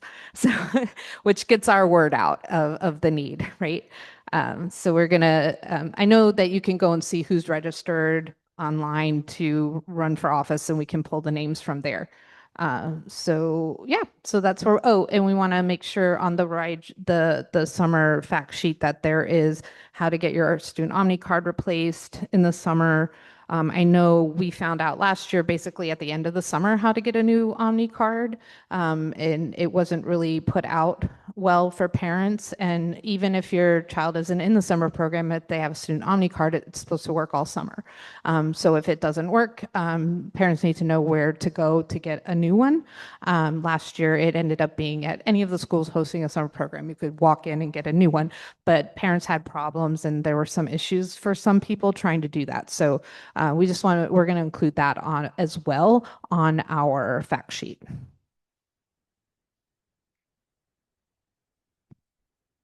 Okay, great, thank you. Bylaws committee, any update bylaws? You were going to postpone to the fall? Yeah. Okay, great, thank you. Yep. All right, communications and outreach committee, any update? Yes, so the update for that is we are going to meet on we postponed it to Wednesday, April 29th, because of the two PEP meetings that are happening this week and next week. And oh my God, remind me. Yeah, we'll put the information in the chat at the time because I forgot. So yeah, we are updating the website, working on uploading all the YouTube videos, working on having all the calendar and working on the also the form, the contact form that is uploaded. That I'm sorry, that individuals can go on the website and add their email to the emailing list. And so we're working on that. So you should have received, shouting you out, Rocio. Thank you for the feedback. So you should have received already an email. You should already be receiving, yeah, our emails, email blast. So do you have anything else, John? So yeah, so that's the updates. Just working on that. Still working on the outreach. We got some really good feedback last meeting, so we are a work in progress on that. We want to reach as many councils as possible. And also, I remember Rose, we're gonna work on the letter to send out to all the councils, so they know that we're trying to outreach to them, because it's very important to connect with them. And that's it. Quick question. The website update, it will also include the most current members, because we have a few additions. Yeah, so we need folks to send the pictures and the bio. Yeah, but Cindy, so if you have like a picture and a bio. Yeah. Yeah. So just, send us that. And Jonah, I believe like if you want to, yeah. If you have like a picture or a quick bio, and we'll put it up there. Thank you. Definitely, I'll send that over later tonight. Thank you.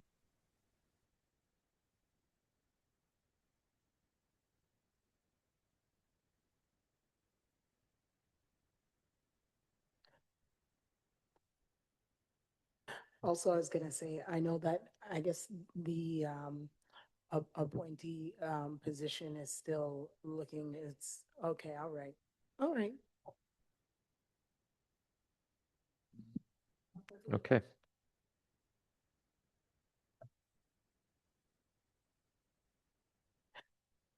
Sorry, I was gonna say, no, there is a vacant position still, so I was just, because I know we have people.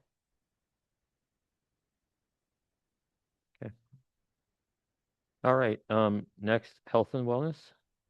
Yes, okay, all right. With health and wellness, we actually, again, we'll be having the meeting April 27th at 7 p.m.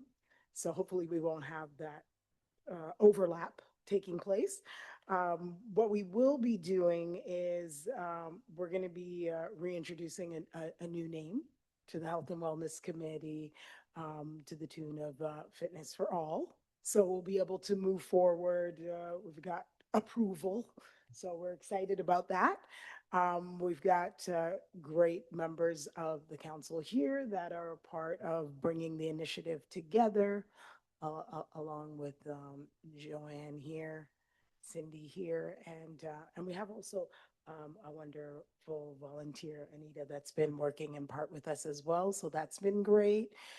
We will be working on those initiatives and keeping it moving. So that way, as we're approaching, Mother's Day is around the corner.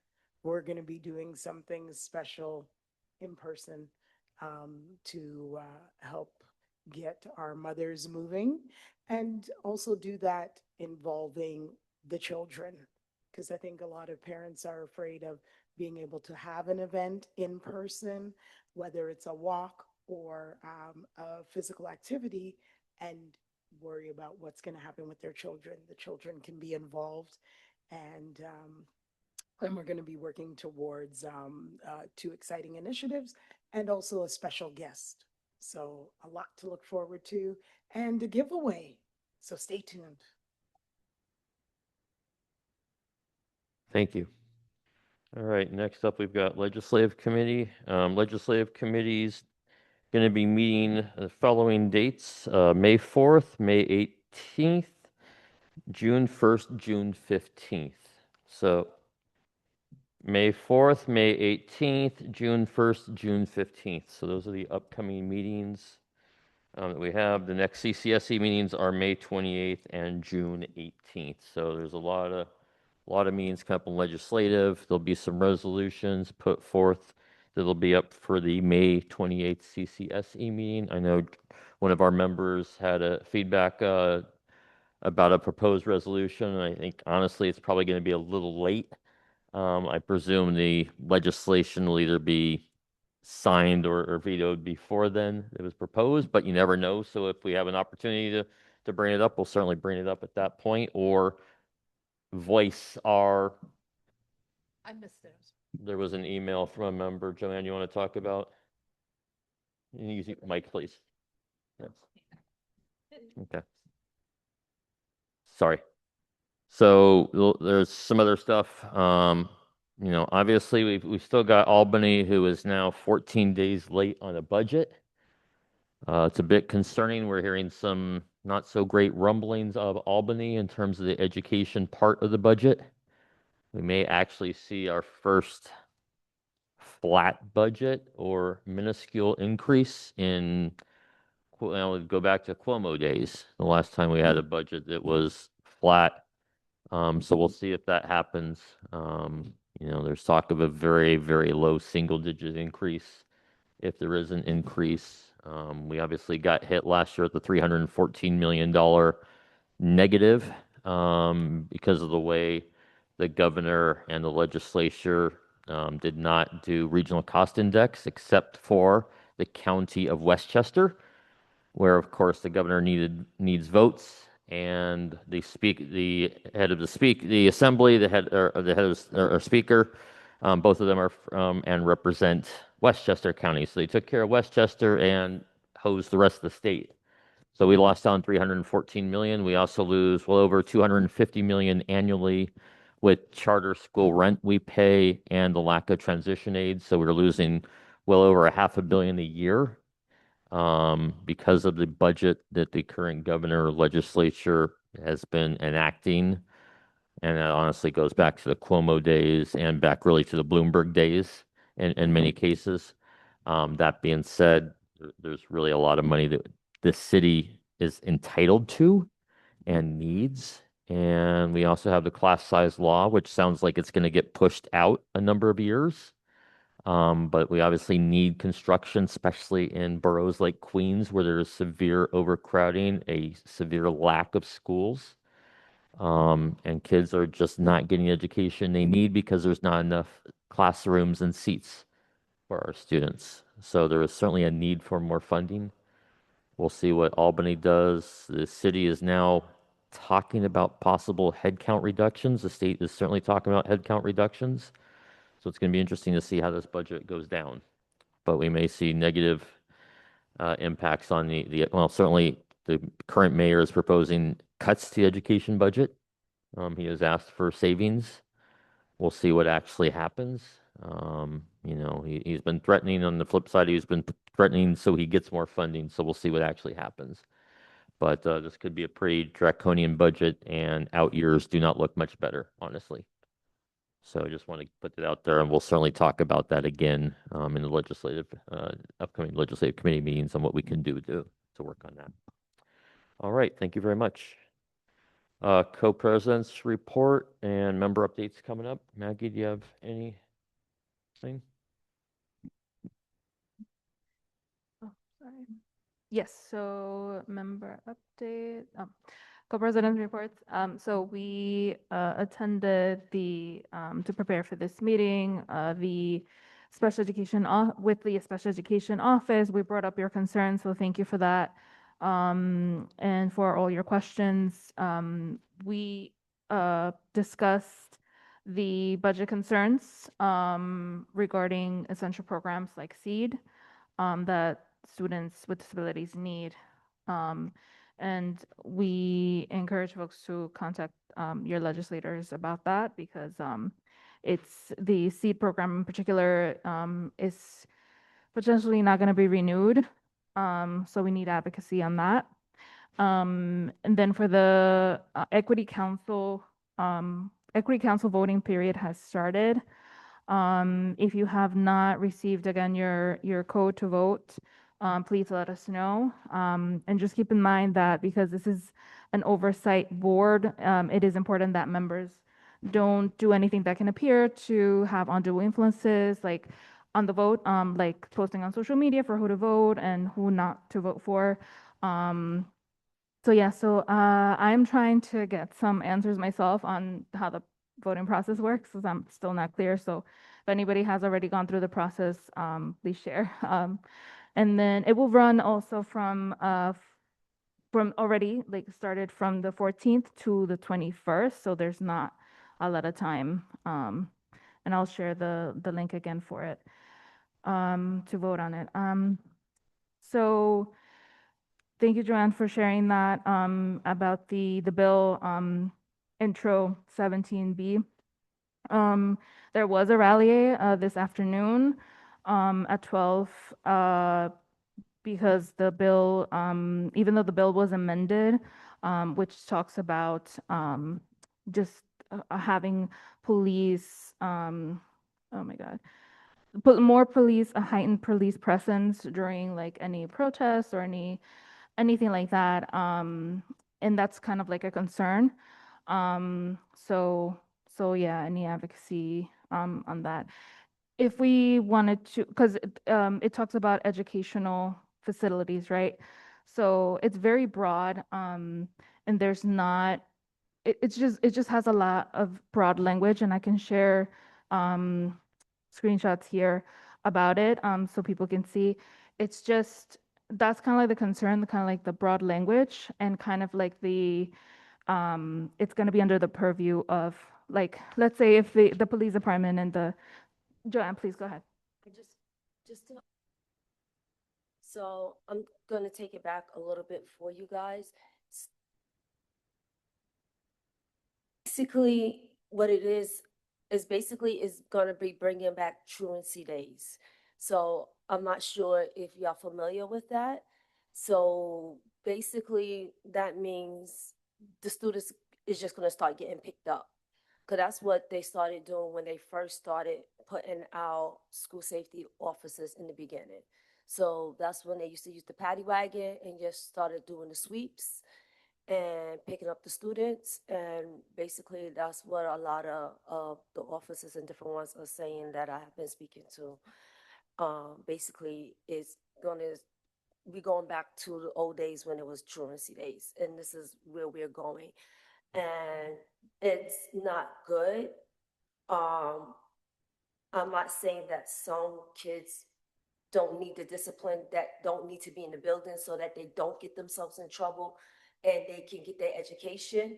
But you have some students that you taking away their freedom of speech. And like I put in the email, example of what one school, two schools actually did just to save their schools because they didn't want to do co-location, and they saw what students in D75 and special needs, how they was about to be treated. They was about to be moved from the first floor to the second floor and this, and they took a stand and they said, no, this is our building and we don't want that. Now, if this bill was in place then, if they would have walked out, our babies would have been in trouble because the police would have been waiting right there for them, and then it would have been a whole nother story. So, we got to really look at it and play devil advocate with it and be very cautious with it. But like Mark and Maggie says, it's very broad because it's an A and B. This is B. A got passed. So you have to really look at it because it's very broad. So, yeah. I just once, because I'm gonna finish my I really want to highlight there's gonna be more events coming next week. There's gonna be a vigil, if I'm not mistaken. So be on the lookout for that. And what happened to us? Like, if we, with what happened this year, with, we were gonna, we're looking at getting charged for the space, and and for the rent or whatever, our recourse was to have some sort of protest at the city hall steps. We would be able to do that, but it would be very limited. It's limiting our freedom of assembly. So I also wanted to make note, there was a PEP meeting on April 15th, so that was yesterday. Um, Hopefully the recording will be available or is available already. But also I want to make a note for the monthly PEP meeting is happening on the 29th at 6 p.m. You have to sign up in person. Well, you have to sign up and be there in person in order to comment at 5:30, from 5:30 to 6:15. City council budget, and I'm gonna leave it for Mark to do that. But we're again, like he said, it's very dire. So we are really, really asking for everyone out there to to advocate, to call your legislators, to call the governor's office, the mayor's office, because our education is on the chopping block. So yeah, thank you, Mark. Thank you, Maggie. Yeah, I think the April 29th PEP is a big deal. It is the budget proposal, and it's going to be an interesting budget. That being said, there's apparently plenty of money to spend, because if you look at the proposed contracts, we got millions and millions and millions of dollars of contracts they're looking to spend. Now, that being said, some of them I'm okay with, right? They've got some special education budget lines in there, but there's plenty of tech ed still in there that you just go, why do we keep on giving these tech ed companies a lot of money when we keep on seeing the negative impact on students? Look, I'm a tech junkie. I've got my iPad, I got my computer. This is a digital pen. I'm not saying I'm against technology. I'm taking a generative AI master's. I'm in a generative AI master's program right now. So I'm not against technology, but I'm against using technology to replace students learning and replace students having books and reading. And we just see the DOE moving more and more away from actually reading and having books. I mean, let's face it, in the last 4 years, they've cut the book purchasing by 50%. My middle school 8th grader does not have one textbook this year. Not one. I don't know how he's supposed to study for the Regents exams. He's got 3 as an 8th grader plus a Spanish part 1, and he has not one textbook to study from. I had to go out and buy biology textbooks. I had to go buy a couple of U.S. history books, that my other son had at his school, non-public, because the DOE does not provide textbooks any longer. They don't believe in reading. They don't believe in textbooks. And that's the problem I have in the DOE. We keep on spending money on tutor.com. We keep on spending money on all these companies, but we're not willing to spend money on buying a book for our kids to actually read and experience reading the entire book and reading chapters. It's insanity, but that's where this DOE has gone. And so we're wasting millions of dollars. And what are our students getting out of it? We know there's plenty of companies making the fortune, but are students getting the education they deserve, that we're paying for? I just paid my taxes yesterday. I don't know if they're actually going to the right thing. I can safely say they're not. I'll give you an example, 2 examples today, which had me on the warpath. So, and I was on the warpath. So my son dropped his computer. Unfortunate. He'd had it for 3 years now, and he dropped it, screen cracked. It's the computer. It's now from 2021, 5 years old. So it's at its end of life. I submit a ticket through DIIT. I get the message back. And by the way, they sent 5 emails, which is good. But a computer that doesn't work is listed as low priority. I'm wondering what the heck is high priority if a student is low priority within the DOE. They're classifying our students as low priority. Who the heck is high priority then? Was it just the 3rd floor in the chancellor's office? That's high priority? Our kids don't matter in this building? I don't think that's the message that really is happening. But when I see the bounce back email that goes low priority students having a device that's on his IEP, that's federally protected, and it's low priority. Now, that being said, it's within 3 hours, they had done what they had needed to do. But when you're flagging stuff, the messaging is, we don't care about the kids. It doesn't matter if they got it done in 3 hours. When you flag something when a student's needs are low priority, that is a messaging problem. That is a directional problem. That is a values and mission statement problem in this building. And it originates out of the third floor, not focusing on students. We have a DOE that is not focused on students. It is focused on, it's a jobs program for people. It is a contracts program for companies. It is not focused on the kid. Give you another example. There's a joint public hearing going on right now, or just finished, about the DOE moving a school and shutting down a school. Right? And it's in my district, District 3. PS 191 is losing their middle school. Parents want to keep it. DOE wants to get rid of it. It's not because it's under enrolled. They're trying to move center school. And it's a fully accessible building. Now, that being said, we got the DOE that massively screwed up because they did not build an auditorium in that school. They had the space.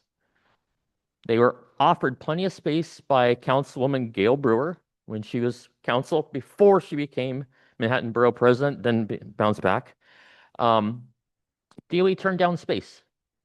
Literally said, we don't want all that space that you spent years negotiating for the building to give. They said, we don't want it. So now the DOE wants to move a school that focuses in on the arts, who has 2 performances in a year and has a full year curriculum of art and dance and performing. They want to move that school into the school that they're shutting the middle school down. They want to move the other school in, but there's no auditorium. So they have to figure out what the heck they're going to do, because there's no auditorium for the entire pedigree of the program. The incompetence of this building is mind-boggling. The lack of focus on the student, the lack of caring about students blows me away. Then the third thing that got me pissed off, because I'm on a roll today. My apologies, everybody. Get a call from bus matron, 2:30. Bus got a flat tire. I have no idea when they're coming. I go, okay, let me call around, see what's going on. Call the bus depot, 2:38. Oh yeah, we'll be there 3:05 at the latest. 4:30. Bus still hasn't come. Matron's called. My son is called.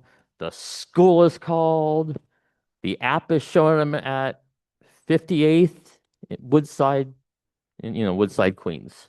My kid's over in Jamaica Estates. Like, you're going to be there an hour and a half ago and you're still sitting your bus in Woodside. What's going on? Eventually the bus comes. Eventually he gets home 3 hours later than he should have. But the app don't work. The communication from the bus companies don't work. We all know we got a broken bus system. This is not a shock to anybody here. And this goes on every day to every family at some point during the school year, if not multiple times. And once again, we've got to fix the busing. And I hear it all the time. Ron, Heather, Susie, you have certainly contacted. Irene is contacted. It goes on and on and on. We've just got a system that's not focused on the student. And 3 things today that just showed me this building doesn't care. And that being said, I know they all care, but the image they project, the directions that are given, are the opposite of what they want. This building's got to shake up this building. The third floor has got to shake things up and refocus this system on the kids. Can't be about the adults, can't be about the parents, can't be about the contracts. It's got to be first centered on the kid. All of our spending, all of our energy, all of our focus has got to be on our pre-K kids So when they turn 22, we've got to be focusing on those kids 100%. And right now, it ain't there. And that is an institutional failure. And it's not from this chancellor. It is historic going back decades. But at some point, you got to break the rot. At some point, you got to say enough is enough. We are going to shake it up. We are going to break it and rebuild it. And we are at that breaking point, in my opinion. There are amazing, talented individuals in this building, in the 1,400 schools, but they are being stifled because of bureaucracy, of mixed directions, mixed messaging, and lack of focus. And they've got to fix the focus. It's got to be kids first. Thank you. All right, member updates. Because Can I add something? Yeah. So I really want to talk to the special education team while they're in the meeting room, but we just ran out of time. But once again, I was delighted by Mark's statement just about their focus on too much thing, but the kid themselves. So they are focused so many things, but the kid themselves, they focus on the company, they focus on so many stuff, the technology or something else. I really like the question that mentioned about from the public comment from Jennifer Choi, and she asked about the IP meeting whether the parent can get the printed report before the IP meeting in order to process. Yeah, we all know that as a parents, we are not professional in the field of education, and we are facing the whole team, professional team from the school, and we are talking about the progress of a kid in the IP meeting. But when Jennifer asked the question in front of the special education team, and they reply in the problem, the policy issue with the UFT. So it has nothing to do with the parent. So we really want to participate in the meeting of our kid in the IP report, but somehow it's something related to something else, maybe the politics, maybe something else like the union, the UFT, they have problem with the UFT so that we as a parent not able to get those IP report before the meeting. So it's really sad. We really want to participate in the process of the meeting, but in fact, we can't do that.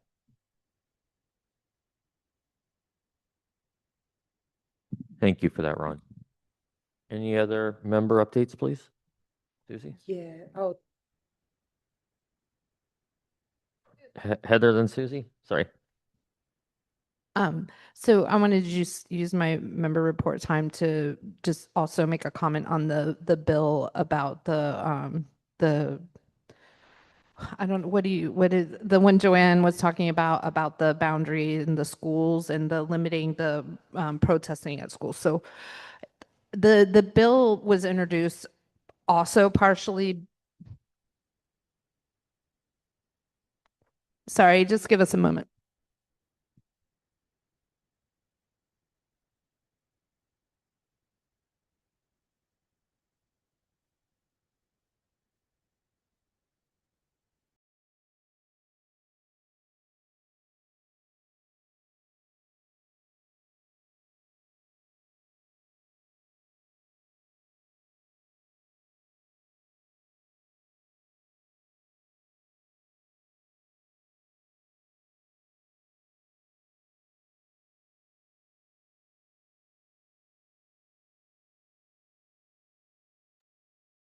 I'm sorry, we need about a few minutes. We have a medical emergency in the building. It'll be just a few moments. Thank you.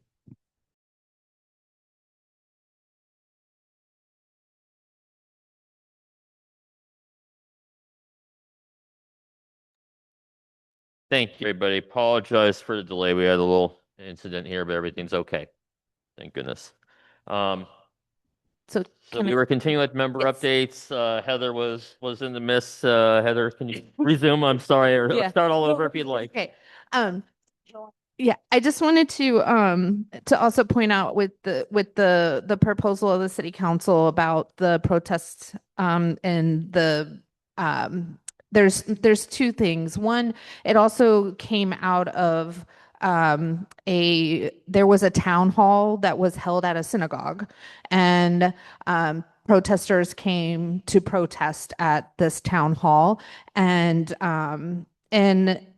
there wasn't any violence that happened, but the crowd was very rowdy, and so in the media, there was a lot of like stuff thrown around about anti-Semitism and things like that. And that really kind of is what like spurred this bill. But I just want to put out there that it does limit people's free speech. It will limit our youth's free speech. The people who get to determine the boundary are the police. It's which is problematic, I think, especially when we're talking about Black and brown students. And then I think we also have to remember that when it comes to hate crimes, anti-Semitism, violent protests, we already have laws to address that. We don't need an additional like limitation on people's right to assembly and the right to protest and right to their First Amendment rights, because we already have laws on the book to protect people from hate crimes, to protect people from anti-Semitism, to protect people from Islamophobia, to transphobia. We have those laws already in the book, so we don't need another law. This law is just, it's being painted as a way to protect people, but it's really a way to control people. And so that's my personal opinion. I'm putting out there, I'm going to put, that's my personal hat on this.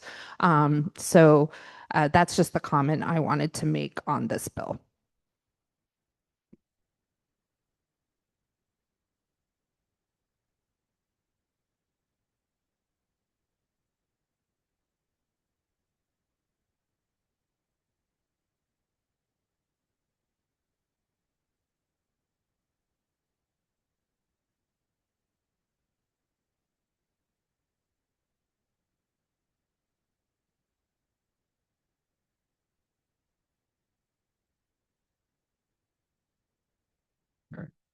Susie? So are we gonna do the CCH?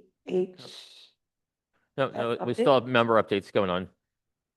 Susie has got a member update.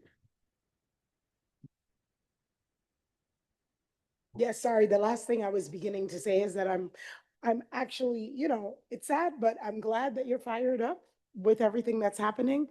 We have a situation when it comes to busing every day, almost every day. And I I brought it up in our last meeting that I think it's important that we kind of touch on bringing back OPT.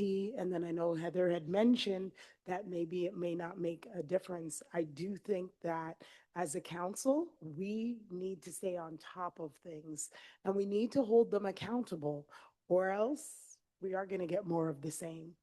And of course, there's a new contract in place. I think it's definitely due diligence. We have to stay on top of it. We had a similar situation that occurred. A tire blew out. There was absolutely no communication from the busing company, no communication from the matron or the driver. You have no idea what's going on, and your child is still on a bus. Now, Mark, you are blessed to be at a stage where at least your son is able, has a cell phone, can communicate.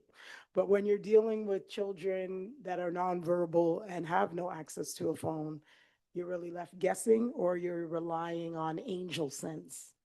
And even if that battery fails you, and sometimes these things happen, we still need to do something as a council.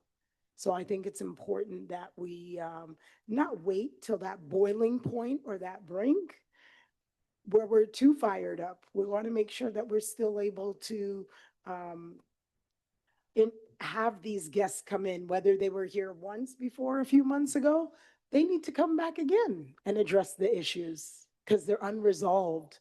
And you're right, Mark, it happens to almost every family, and something needs to be done. The accountability. Okay. Thank you, Susie. All right. Heather's got an update on busing, everybody. Yeah. Oh, one thing I forgot in the busing committee update is we actually had a person from Consolidated Bus that came to the meeting. And I think he's going to start coming to our busing and transportation meetings. And he's really interested in being a partner and collaborating to help families whose kids are on consolidated buses. So, so we'll continue to kind of, I guess, work around what that might look like, having them at the table with us. Thank you, Heather. We have next up any other member updates? I apologize. Okay. Maggie? I forgot, and it's very lengthy. This month there's so much going on. So I just wanted to add about the AI moratorium. I kind of put it in the chat, but I can put more information about that. Like there's, even though the contracts for some vendor companies for AI got voted down at the PEP, they're still finding ways to integrate them into education without parent consent. And actually, we're hearing that it's being used sometimes for teachers are utilizing it for IEPs. So that's a big concern because it's, private student data and all of that. So we just want to just get the word out around this. We need the advocacy around this. And for the I already said about the seed program that we really need to have the advocacy around that. Yeah, and again, just keep contacting your legislators to advocate. Yeah. And the reminder about that, IEP is one of those red lights, red flags, whatever the chancellor called it. AI is not supposed to be used for IEPs. That being said, there was certainly published articles, multiple published articles, where NYC DOE employees were quoted or referenced as having used AI on IEPs in the past prior to the chancellor's announcement. With that, there is still feedback on the chancellor's AI proposal through May 8th of this year. So if you've got an opinion on the chancellor's AI position, please, please, please send feedback in through May 8th. So thank you. I'm not sure.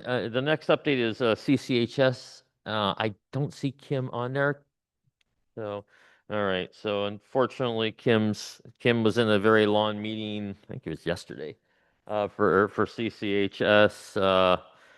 They went to executive session. There was some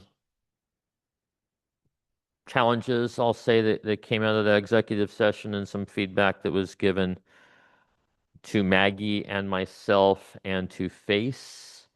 There was quite a bit of concern by Kim about some serious issues that occurred in the executive session. It was executive, so it was confidential, so she could not provide the deep. So Joanne, you're not on mic. So We was on hold for about 45 minutes for them to come back from executive session. They came back, they end the calendar meeting, went into business session, said there's nothing really on business session, voted and ended it tonight, and that was it. So Kim could not get into detail on what transpired during executive session because it is confidential, but she certainly expressed some concern that there were personal attacks that happened in that meeting, that she felt attacked during that meeting. So, and others were attacked, and there was some feedback from Kim about activities that happened prior to that meeting that appear to be inappropriate and uncalled for. So we will be reaching out to the face representative for CCHS and reaching out to the third floor of this building, the chancellor's office, because there were some very concerning things. That being said, That was the reason why they went there. Yeah. They said they was going into executive Yeah. session because of how they was treating each other. Not everyone agreed to go into executive session. Some people voted yes, some opposed. I think Kim said no, and like maybe two other people said no, and some abstained. But the vote passed and they went into executive session. But that was the reason why they did it, because how they was treating each other. That was the reason why. so that being said, chancellor's office doesn't have a lot of oversight, frankly, because it is a state law to have CCHS just like CCSE. They have a little bit of assistance they can provide. FACE can provide a little assistance, but it is an autonomous organization like we are. But certainly we are there to support Kim and support our constituents, as Kim is certainly here to support our constituents, which is all students with disabilities. We will need to do a wellness check. So Maggie reached out earlier today. Thank you, Maggie. And we are certainly following up based on Kim's feedback to us. Heather, go ahead. We have a lot of new members on our council. And just to give you historical context, I've been on the council, this is my third term. And every single appointee that we send to their council, this behavior happens. And they're extremely hostile, very just very challenging, and our voice gets smothered out. Our council's voice gets smothered out at that table. And this is repeated kind of behavior over and over and over again for like the past 5 years that I have experienced, and even prior to that. And we've sent some very powerful advocates to the CCHS. And, you know, one of them left because it was making her ill, like physically ill, to be there. And just really terrible, horrible stuff. So I just to give you all a historical context, I'm not sitting here going, I'm like, oh wow, I'm totally shocked that this is happening. I'm not at all. It's troublesome to hear, and it's very disappointing. And it just feels very we've seen it happen over and over and over again, and nothing seems to resolve it. And I don't know what needs to happen to resolve the behaviors that are going on that council, and the hostility towards our appointee, and by proxy our students. And it's a constantly insulting our students and their needs and their value. It's demoralizing, it's dehumanizing, and it's not okay. And it just continues to happen without any accountability or check from people who really should step in and hold people accountable. Thank you for that, and I will second that. It historically has been a very ableist organization, very anti-students with disabilities. That's historic. They have been harassing to students with disabilities in the past. This year, many prior years. This is not a new thing. Heather's right. It goes back at least 5 years. And some of those members have been on that lawn and continued the, I'll call it, warpath against students with disabilities, and focused on an ableist agenda. It's unfortunate. It's the reality, and it's why each parent's vote is so important. When those elections happen every 2 years, that people have got to vote. We can't have this single digit turnout percentage. We need parents to vote. There's 800,000 plus kids, and all 800,000 parents need to vote. And right now, we don't even get 50,000 parents voting. And that's our guardians as well. And that's part of the problem. We need representatives, but we need our families to step up as an entire school system to make their voices heard, and it's not happening. That's part of the reason why this building is that way as well, is right. There's not enough pushback about our kids' education from families. We need to be a stronger, unified voice as the entire community of New York City citizens, residents. So, thank you. It's disturbing. That's terrible. And hopefully FACE can get more involved. Yeah, no, it's a challenge. All right. Speaking of, okay, no update from FACE. Okay, thank you, Tamika. We are at the end of the agenda. Is there anything else, or is our motion to adjourn? Member reimbursements. Will be Everyone's after. Okay. Yeah. Yep. Nope. Okay.